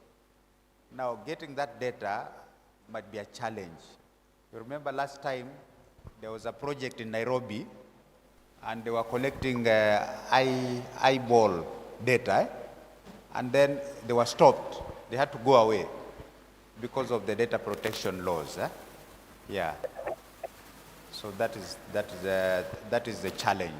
It's one of the challenges. The issue of bias, again, depending on the type of data that is collected. You see, they are always, it is either the data can be positive or negative. And in machine learning, you basically classify. You classify. When you build that model, you put it either as positive or negative. That might be a bit technical. So there might be too many of positives and very few of negatives. So you see, when you predict now, it will be, the prediction will be positive. Not because it is the right position, but because the training, the data used to train had too many of positives. I don't know whether that makes sense. Yeah. Any other question? Please ask some questions. Do you think it will be a good thing? We can have a succession plan even for the president, a succession plan for the VC, a succession plan for the deans, anything, a succession plan for the principal in schools. Do you think it's a good thing using AI to do that? Yeah. Are there any questions around there? Okay. If there are no questions, you have a question. You seem to be having a question. Then we can clap for him in absentia. Thank you. Okay. We have one more person. We have another person. You have one. A question? Who is the next presenter? There's a presenter called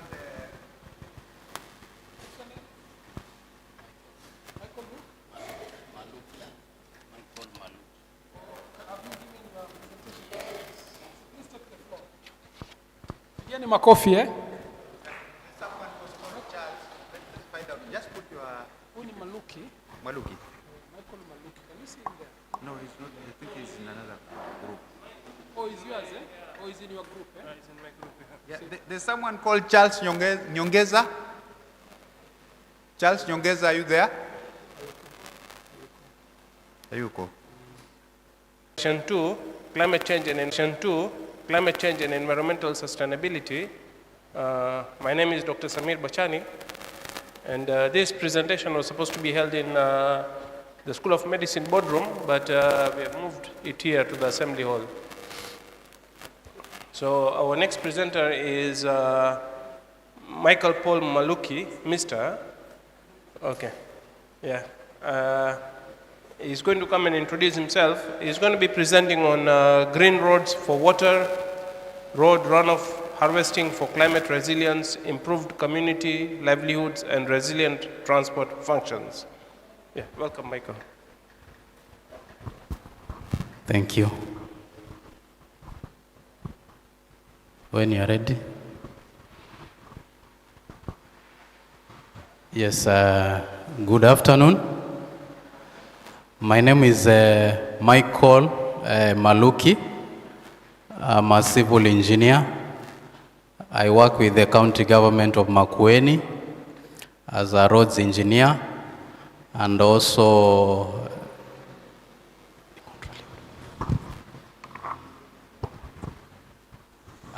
the coordinator for the Green Roads for Water program.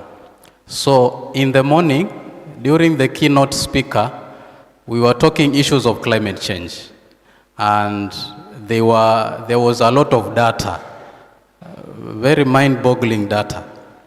And when the presenter was finishing, he gave us a challenge, like, what are we supposed to do?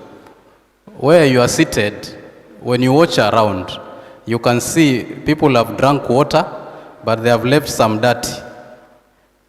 Just check around where you are seated. People have taken water and left dirt there. And when we go out there, we start talk about issues of climate change, environment. But here we are faced with the monster. Climate change is real, and it's happening across board. Whether you are a doctor, whether you are an engineer like me, whether you are a lecturer, whether you are a teacher, climate change will affect you.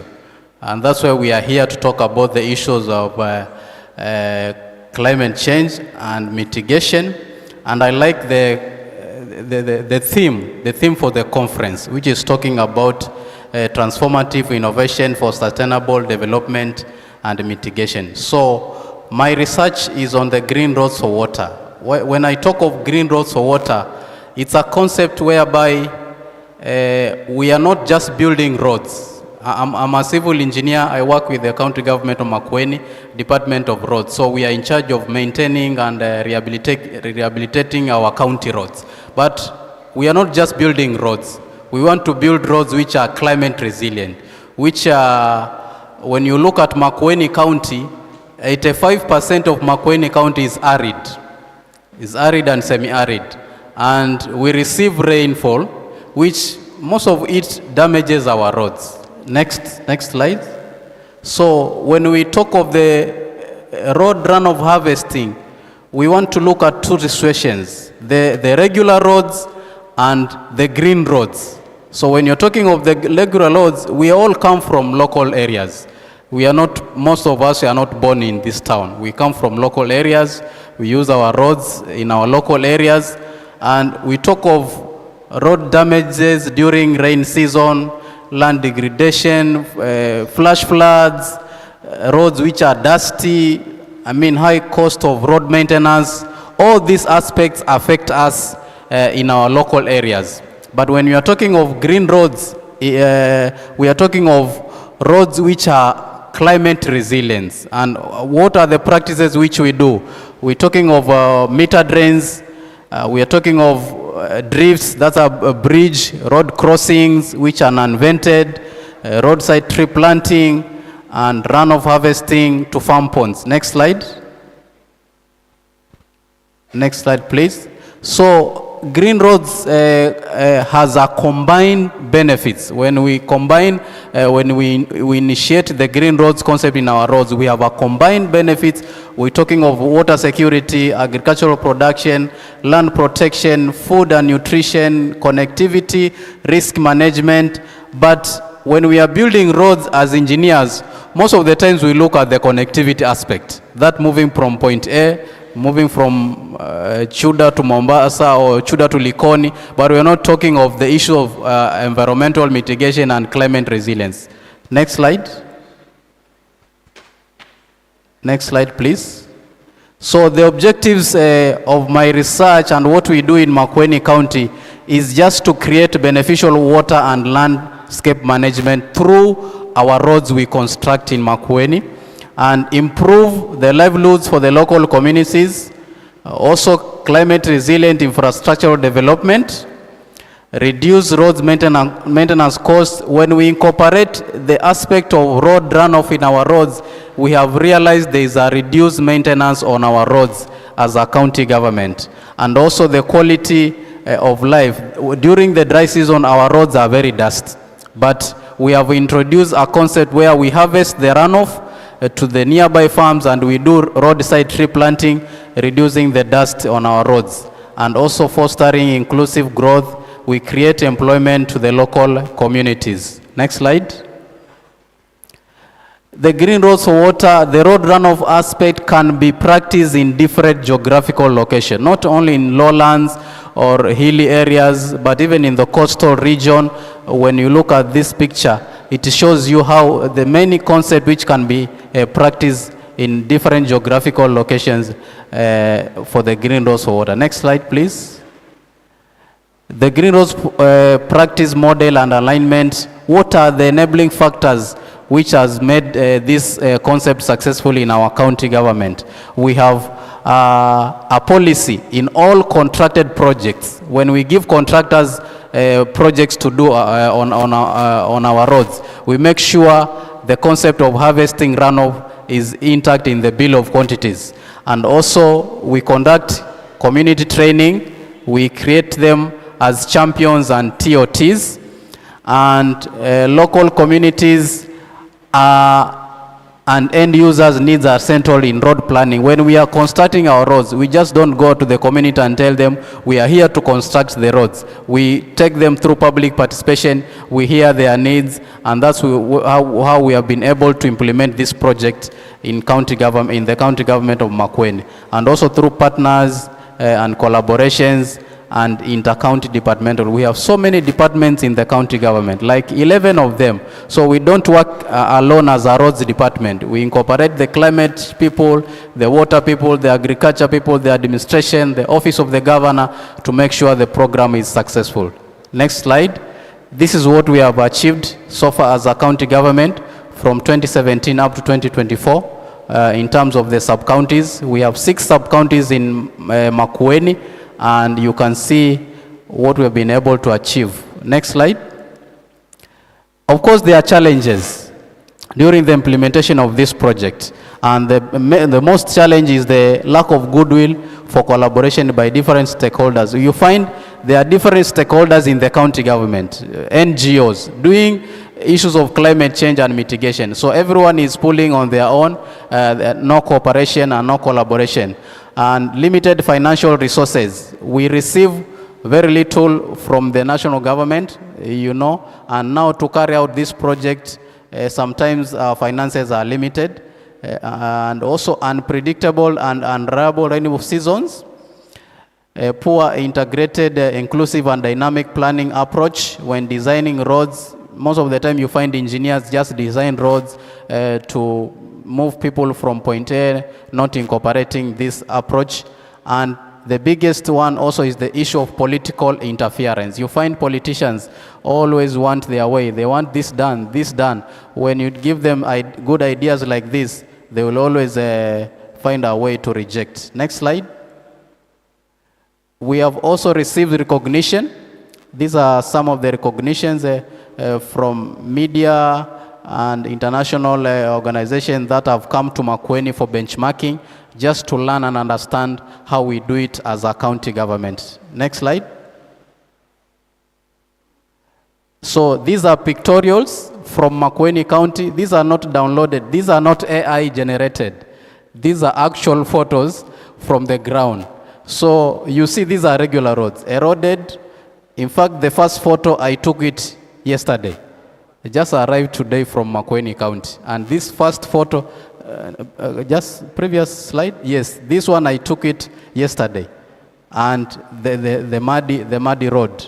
This dust roads and water road, this is the current situation in Makueni County.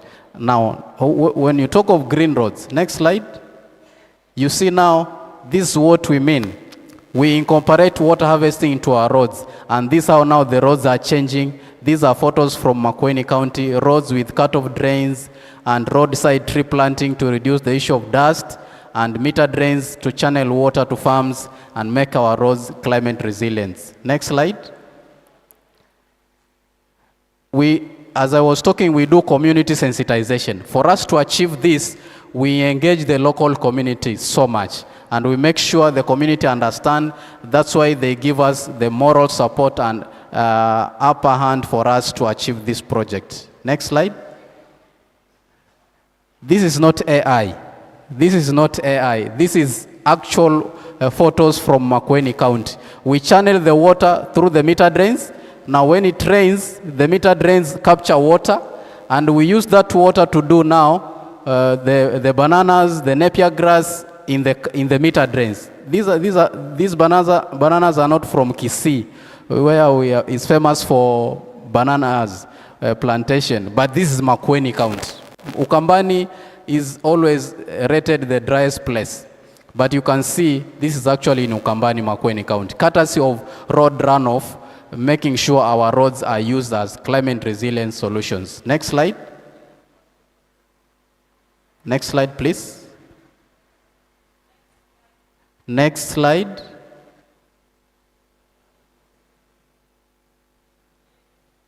Yes, we also do the gully rehabilitation. Instead of doing construction with concrete, with reinforcements, with gabions. We use nature-based solutions. That we have gullies on our roads, we use nature. We plant, this gully used to look like this. Now we introduce some culverts. Now you can see it was bare, but we planted bananas and napier grass, and we incorporate now that issue of gully rehabilitation using nature-based on our roads, which is very cheaper compared to using gabions and reinforcements and walling. Next slide. So when we harvest this water, we also channel it to farm ponds. Now farm ponds along our roads. Now we can use the farm ponds for mini irrigation, also do tree growing. You can see as this farmer, you can see in that picture, I am with that woman. That is a farm pond on a county road, and the woman is using to do irrigation on her farm. Next slide. Next slide.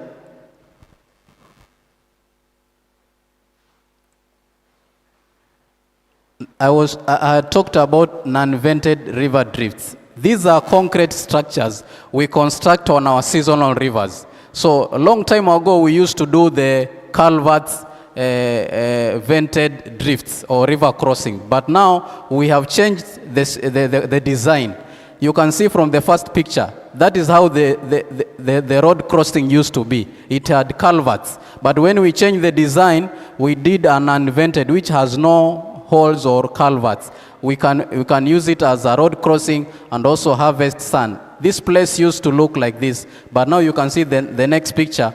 After we constructed the unvented drift, it harvested water and the environment has changed, and we make our roads climate resilient and efficient for our people in Makueni County. Next slide, please. We also conduct community feedback and field station. You can see that is me there, going around our farmers, just trying to make to hear success stories. And this farming is courtesy of water we harvest from our roads. So our roads are safe, secure, efficient, and climate resilient, and our farmers' livelihoods are improved, and the local community livelihoods are improved. And of course, road maintenance on as a county government is so much reduced. Next slide.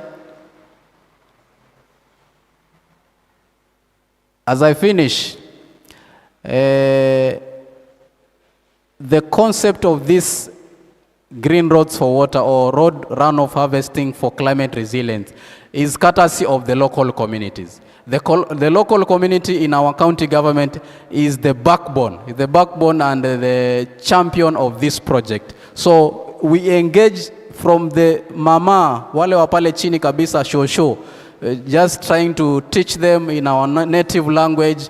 And you can see here we are celebrating this road with meter drains and water harvesting, and we are here to celebrate and say we achieved this as a team, not the engineers, not the governor, not the ministers, but as a team collectively. So I urge you, next slide.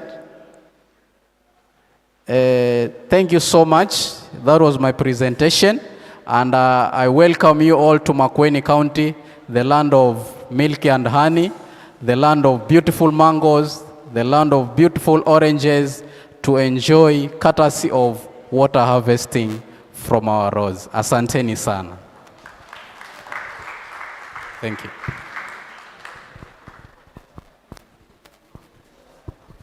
Yeah, thank you, Engineer Michael. That was a nice presentation. So, yeah, questions, please. Hello, I'm Berita.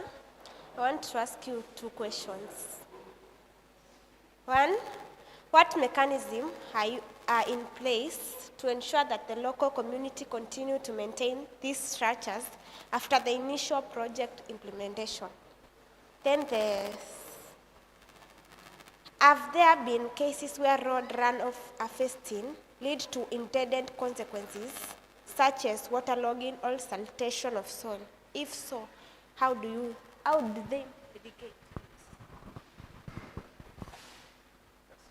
Thank you. You said you are who again? You are who? Merita. Oh, okay. Good questions.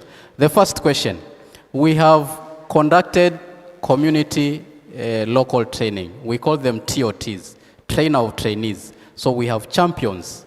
As I am standing here, I have several champions across the county. We train the local community, they become our champions, they become our ambassadors. So they go around telling the community, this is what we have done, this can be done, and we are assured the project will sustain itself.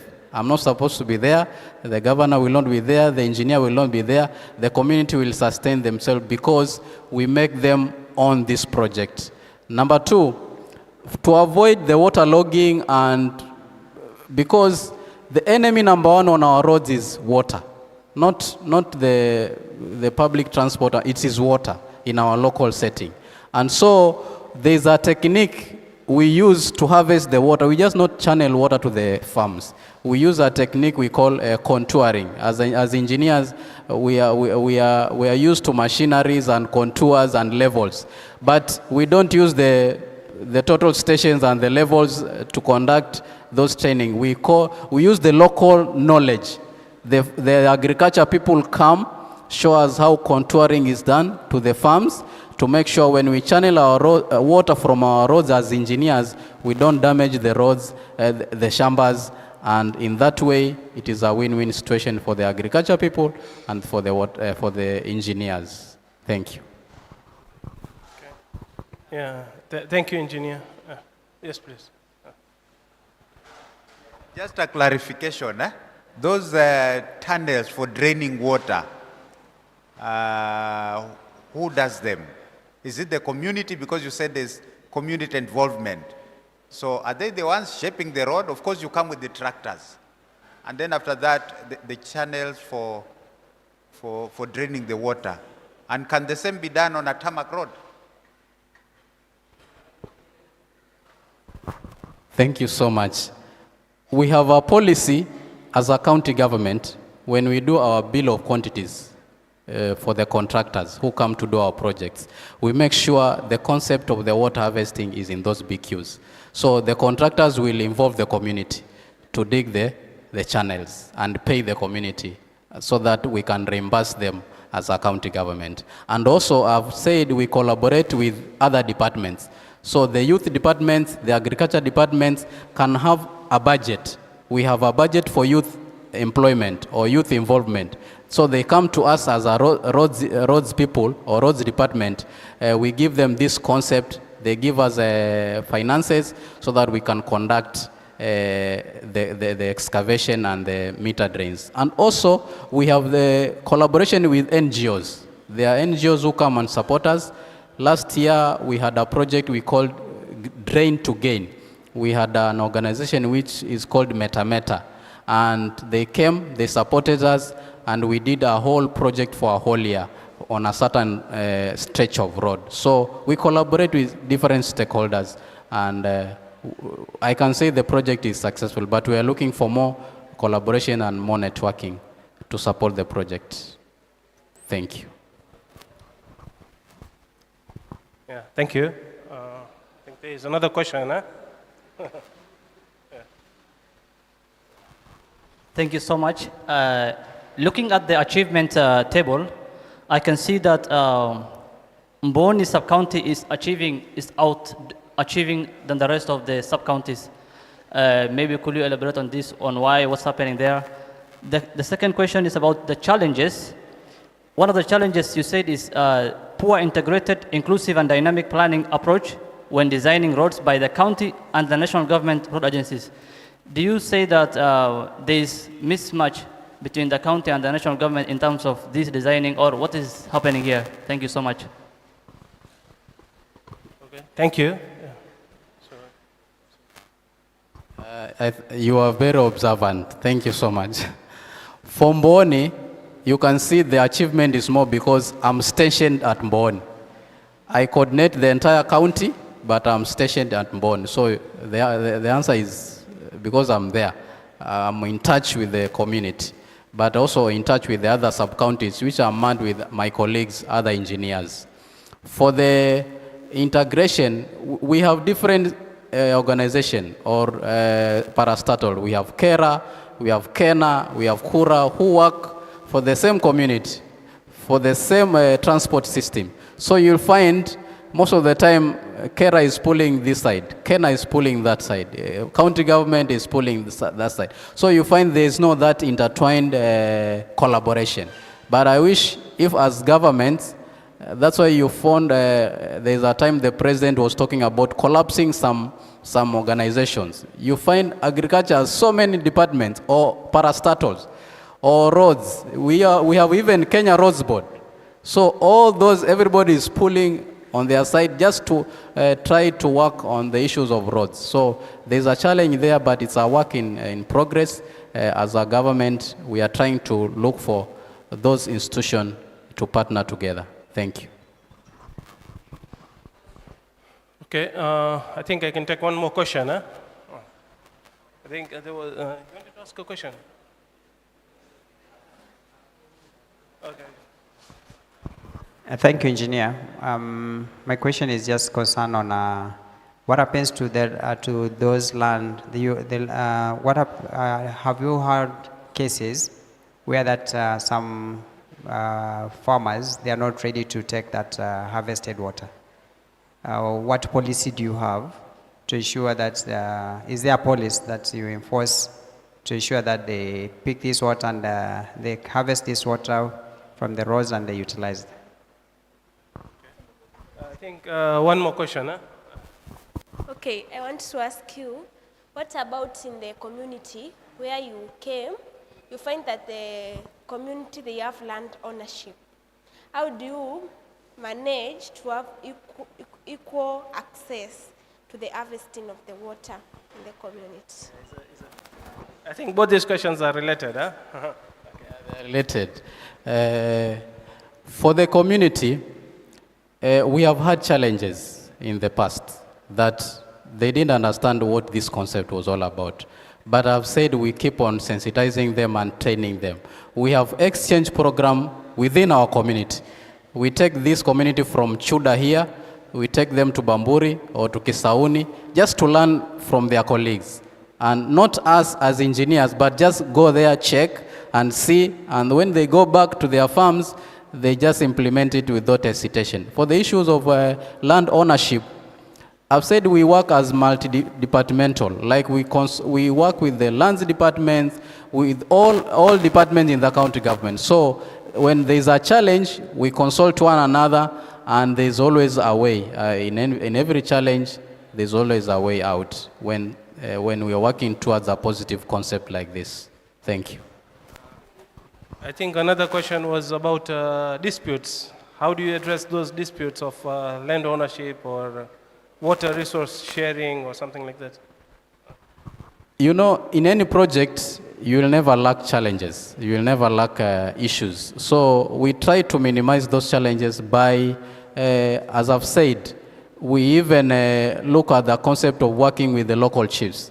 You know, the local administration. Those people are respected. You know, they have been there with the community. There's a time when a chief could call you, you'll just go there running. And so we are not just trying to bulldoze, but we look at a way of sensitizing our community and looking to resolving issues within themselves, not to look like we are imposing anything to them as a county government. Asante. Okay, yeah, thank you, engineer. So students, I think, you know, being an engineer is, you have to perform very well in KCSE, huh? So you need at least a mean grade of A- or A plain, huh? And your subjects that you need to take is one of the languages, English or Kiswahili, mathematics, physics, chemistry, and another group 4 subject, which is geography, biology, drawing and design, Christian religious education, Islamic religious education, or any other subject. Eh? So there are 5 subjects. And all of them you need to get a C+ and above. But your mean grade has to be very high, B+, A- or A, mean grade. So you need to work very hard to join engineering. Okay, so Just a clarification, I am an alumni of this university, so I am proud to be home. This is where I schooled. So nawakilisha huko Makueni. Asante. Asante, yeah, thank you. Okay, so is there any other presenter? There was somebody, one of our staff members was saying he's going to be around, but I don't see him. Huh? So, yeah. So I think we are done. And I see food is ready, lunch is ready. Huh? So, Doctor, you want to say something? No. I want to return this. That lady will tell us. Okay. I'll get back to the. Okay, you can tell us.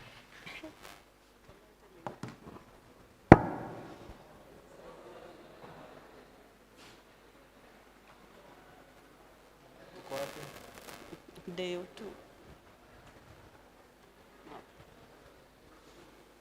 Sini lunch. Lunch. So to break into those assembly hall. Soma, why do this?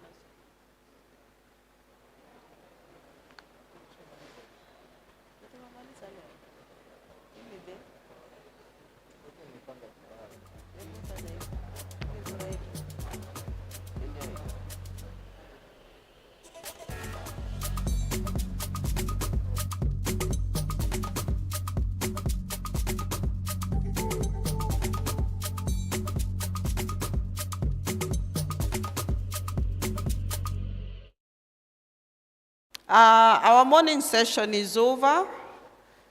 We are now requested to go for lunch. Then after lunch, I'll request you to come back here. Otherwise, before we go, I would like you to clap for the presenters of this morning.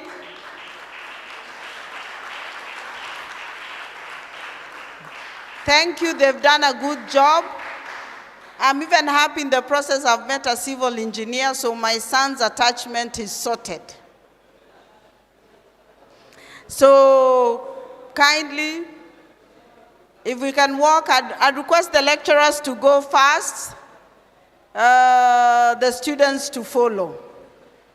So ladies and gentlemen, as we break off for lunch, I look forward to seeing you in the afternoon.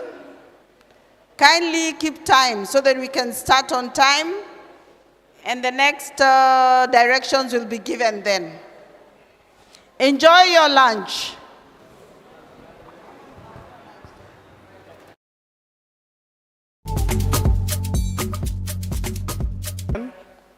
The boat owners, and then now the stakeholders and the government regulators, okay? So effective data collection and management are paramount to the sustainability and economic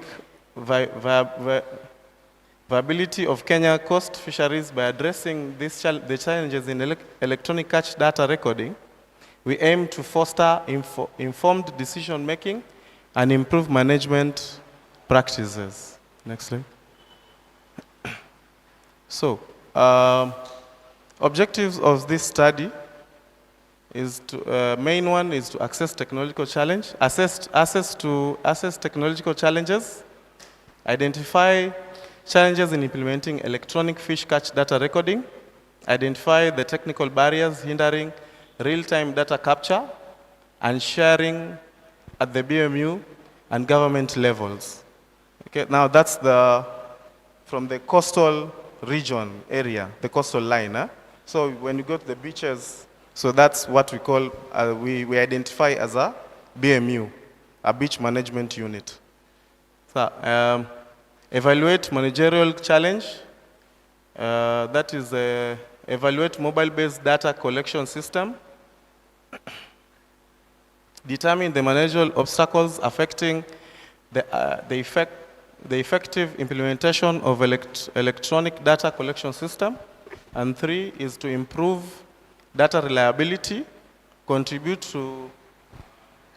to establishing reliable monitoring and of fishing patterns, catch data, and market value of fish landing. So propose solution to enhance fishery data management. So that will also help in maybe identifying, say, if fishermen from a particular fishing zone, for example, if you can take, say, Mtwapa, where they have beaches like Copacabana, so they fish. So that's a BMU.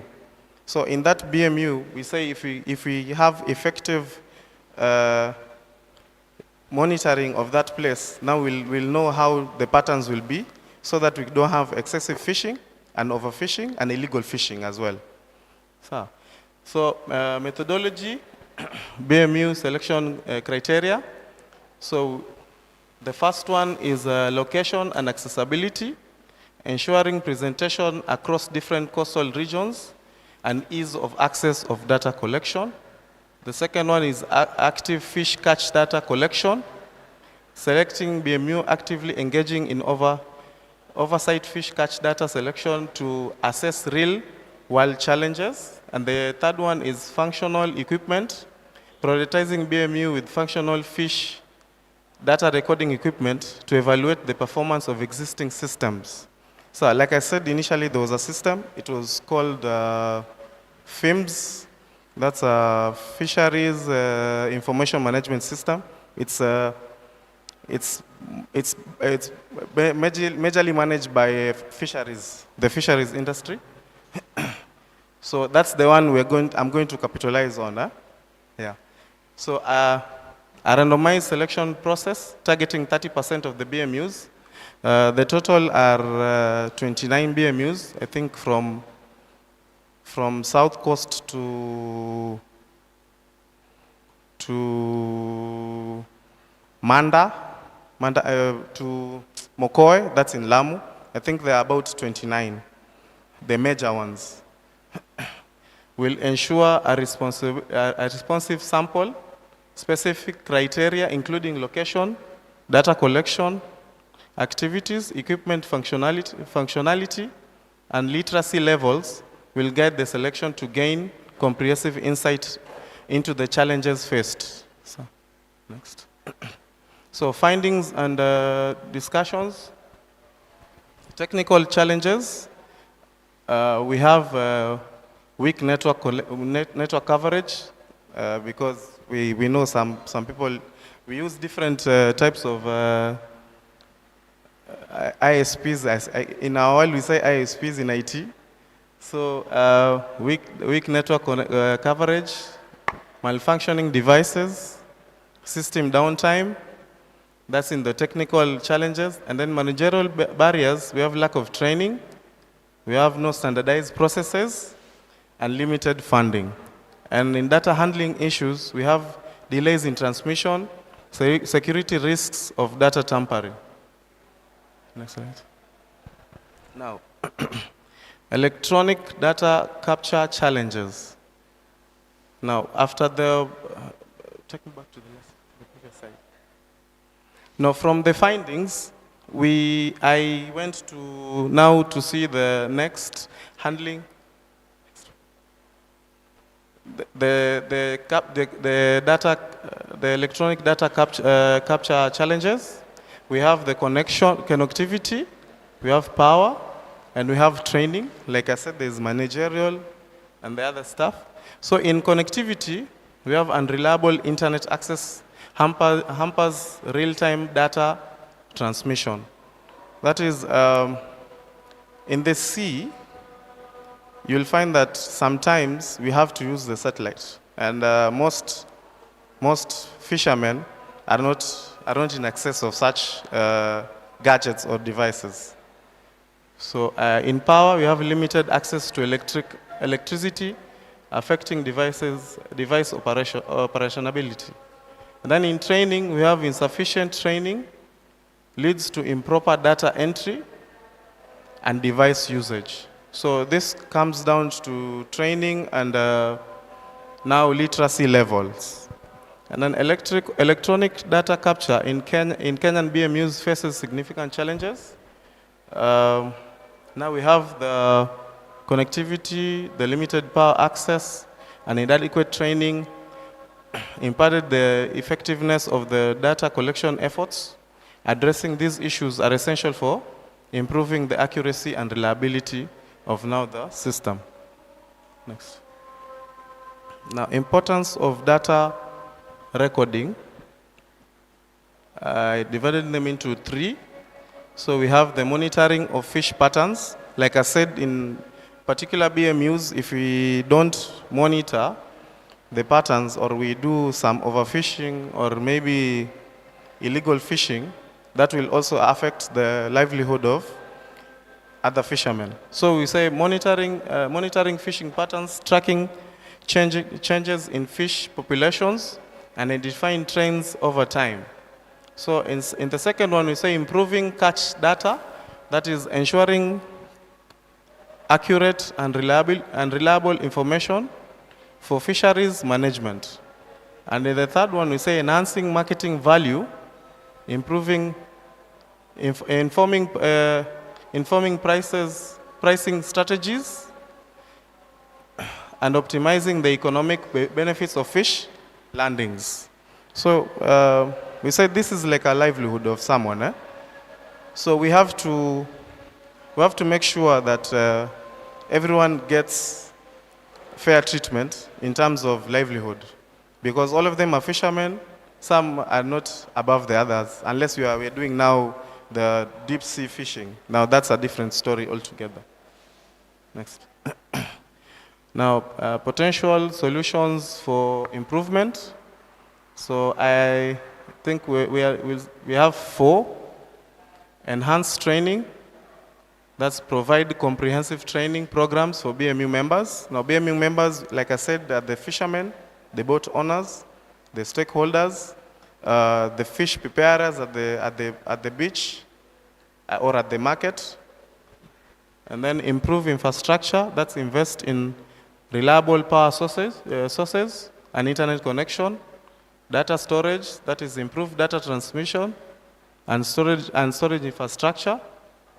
User-friendly system, develop intuitive and easy to use data capture tools. Okay, next. Okay.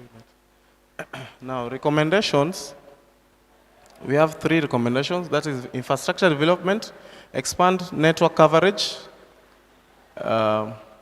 Maybe we can have like right now we are using Starlink, so we can use the same with the fishermen as well. Now that is a recommendation. So expand network coverage, provide durable electronic devices, capture capacity building and training. That is also important for training to train the BMU members, and then implement digital literacy training, very important. Develop standardized guidelines so that we know when to fish and then when not to fish. Like you see, like places like in Alaska, you have seasons for fishing, where you go and fish tuna, and then there are sometimes you don't fish for tuna, you fish for maybe crabs. So we should have, we can have the same systems also in our coastlines, okay? So number 3 is policy and financial support. That is increased financing for digital fisheries management. And then the one that I think we should be also looking into is to partner with NGOs and tech companies to also help the local BMUs and fishermen. Again. Now in the extended outcomes and impacts, there's data accuracy, increase in the reliability of fish catch data. That is what we expect when you have this in place. And then revenue increase, that is potential growth in market value of fish landings. And then BMUs involved, improved data collection across all coastal BMUs.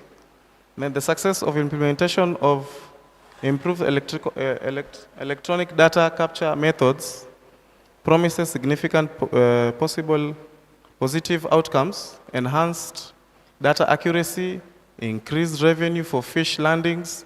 Now that is the BMUs and the fishermen and the boat owners. And then, and better data collection across BMUs will contribute to the sustainability and prosperity of Kenyan coastal fisheries. Next. Now, in conclusion, this study aims to improve electronic catch data recording in Kenya coastal fisheries by tackling technical and managerial challenges, by implementing effective solutions which can enhance data reliability, support sustainability fisheries management, and improve the livelihood of the coastal communities. The findings and recommendations will inform the Kenya Fisheries Services and BMUs, contributing to evidence-based decision making and promoting the long-term health of Kenya's coastal ecosystem. I think that is the end. I think acknowledgement to the Kenya Fisheries, the beach management unit participation, and then the researchers that I got my information from. That is all online. It is a work in progress. I'm still looking. I still have to find more data on this from the Fisheries Department. Yeah, I think that is the end of my presentation. Any question? Any question, maybe?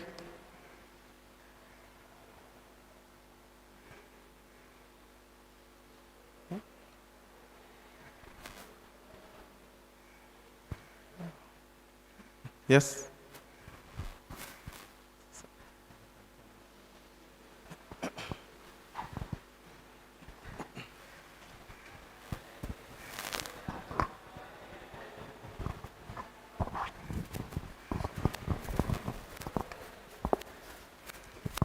Thank you for your presentation. My question is about, do you think there are potential risks and threats in using those devices when BMU members are given the tools or the electronics to record data in the sea?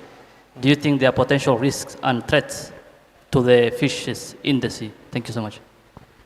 But potential risks to the big ships? Potential risks to the ecosystem in the sea. Mm-hmm. Yeah, the living ecosystems. Thank you. Thank you for the question. Now, I think the aim of this study is to basically know when to fish, the fish patterns, and not to overfish, not to actually exhaust. Not to actually exhaust. You see, in most of say other countries, like I said, in Alaska, when you fish a particular, say a fish or a crab, you have to measure. You have to measure the fish to know they have a particular length of a fish. That you say if this fish does not reach this length, you just release it back to the ocean. So the risk, currently the risk that we are having is, if currently right now you go to the fish market, you will go and find big fish, small fish. No, and I'm not talking about the local omena. You can find like a tuna, but it's a small tuna. You get? So there are no regulations in such that you can't fish a particular fish, so that to keep the fish in check, so that the next time you go fishing, you get a particular fish to cap the amount of, say, revenue. Like I said, in my study, it will increase revenue, potential revenue growth. So the risk right now is that the system is not in place. So people just fish. You get? You just fish, and then it is dangerous in such amount. Say if you overfish. Say if you overfish now, what of the next like a year? Where the fish going to come from? You see? So you have to leave the small fish to now grow. So you have to find a system in such a way that we don't have to fish for the small ones. We just fish for the regular or big fish. Okay? So I hope I answered your question. Okay. Thank you. I think that's a nice research or a study.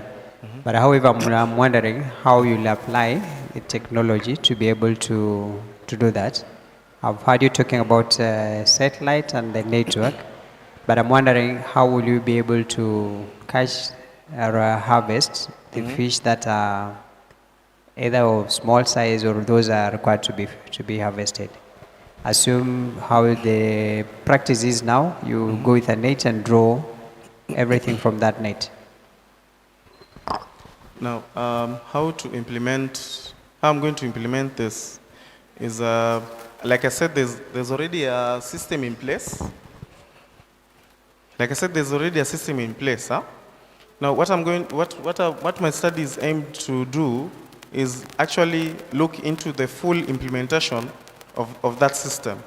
Now, currently, I'm basing it on the failures that they have, and then from there now, we look into how to actually fully implement the system that is in place. I'm not doing a new system, okay?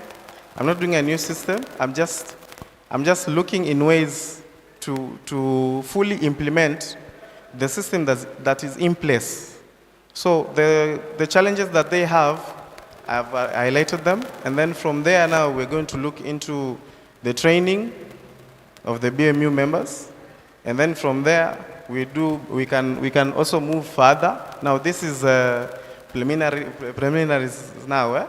So in the future we can do special gadgets that can be used even in the sea. We have systems like the ones like the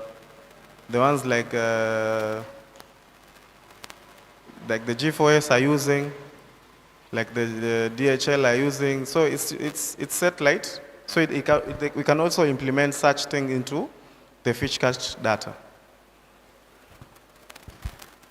Any other question, maybe? Yes, thank you for the presentation. So my question was going specifically to the fishermen or the people who will be carrying out the fishing. Yes. How are you planning to solve, or rather to curb the issue of ignorance by the fishermen who will maybe find it difficult to adapt to the new technology that is coming in? Now, with the fishermen, that is the main challenge that I think is there, because like I said, literacy levels and all that. So we'll have to do a BMU level training. Okay, say if in one region we can do, if you can do Kilifi, but one specific region, and then we do like say Nyali, they all meet at one region, and then we give them a training. Okay, and then we do like Likoni. Also there we have BMUs there, so we can do BMUs training, inter-BMUs training, in such a way that a fisherman has to be taught, and it is progressive. You don't do it today and you expect them to know everything, because the system has already been there in place. What they usually do is fill forms. There's a fishery forms they fill. Now that form, now we have to change that form, because most of the time the form can get wet and then you don't have the data. Okay, so we can do the training in such a way that if there are gadgets, when they fish, they just input the number of fish, the type of fish, okay, and then maybe the materials they used to fish. Okay, if they use nets, if they use the bucket, the fishing bucket, if they use the lines, the fishing lines, all that. Yeah.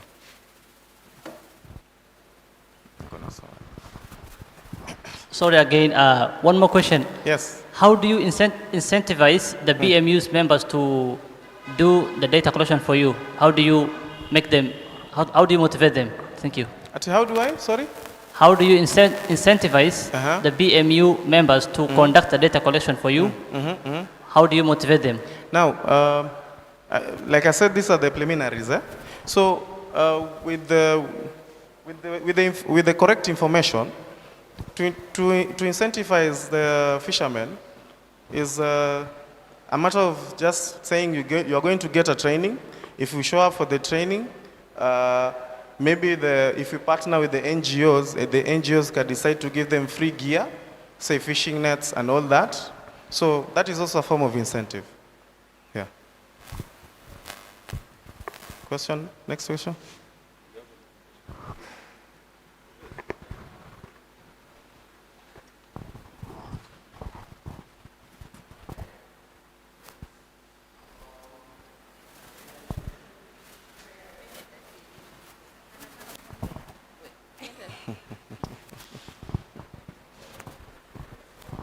Just pick this one. Okay, I've heard from his view, he was asking about the incentives. Incentive, yes. Yeah, so I had a similar question, but it was relating to, finances are the incentives, Cindy? Finances and incentive. Yes. Yes. Okay, so I was asking, how are these fishermen going to be, let's say, motivated? As technology is changing, new equipments and new methods must be generated so as to enable the fishermen, or rather everybody around carrying out the fishing, to adapt to that technology. Yes. New devices must be bought, new technologies must be adapted. So how do you plan to curb such issues of finances? Issues of finances? Yes. Like I said, issues of finances are, you have first to know what the fishermen are going through. Okay? Like currently, right now, the data is insufficient. Okay? So with the trainings now, we'll have a one-on-one session with the fishermen and the BMU members. Let me call them the BMU members. So when you have them on site, with the dialogues that you're going to have, I think you're going to see the problems and prioritize on the issues that really matter to them, and then from there you move on. So incentive-wise, like I told him, you can say if you partner with the NGOs, you can look for maybe if one has a bad boat, you can give him a canoe or something. If one doesn't have the right equipment, you can always donate equipment, something like that. Okay? Yeah. Any question?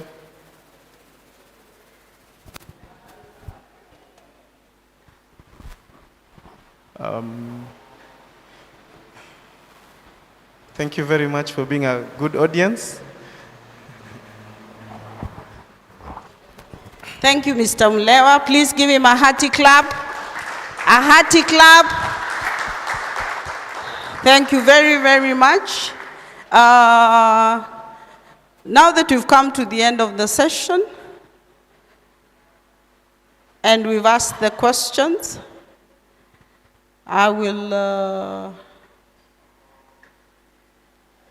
thank you for the good opportunity, the good support, being good listeners.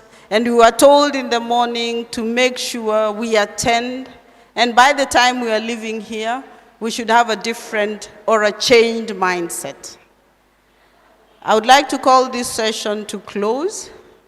If there's anything else, we will be able to deal with it later. And I want to thank you, wish you a good evening, and I hope to see you tomorrow.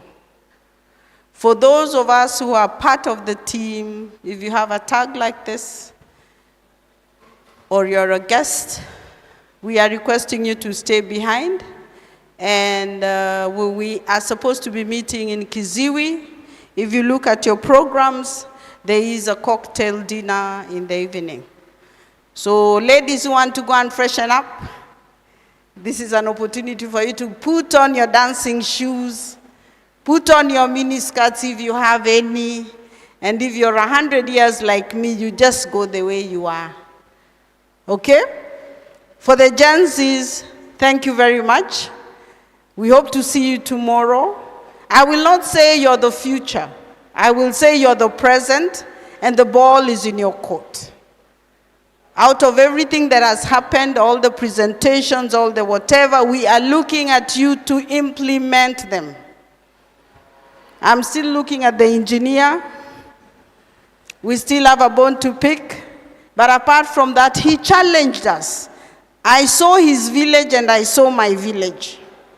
Because all roads in the village across Kenya, apart from Kwamurima, look like that. So if we can get, you called it green economy or green engineering, it will change, because every time I'm going home when it's raining, you leave the car on the road and you look for a boarder who knows how to use that road. Okay? And I believe we all come from homes or villages that are the same.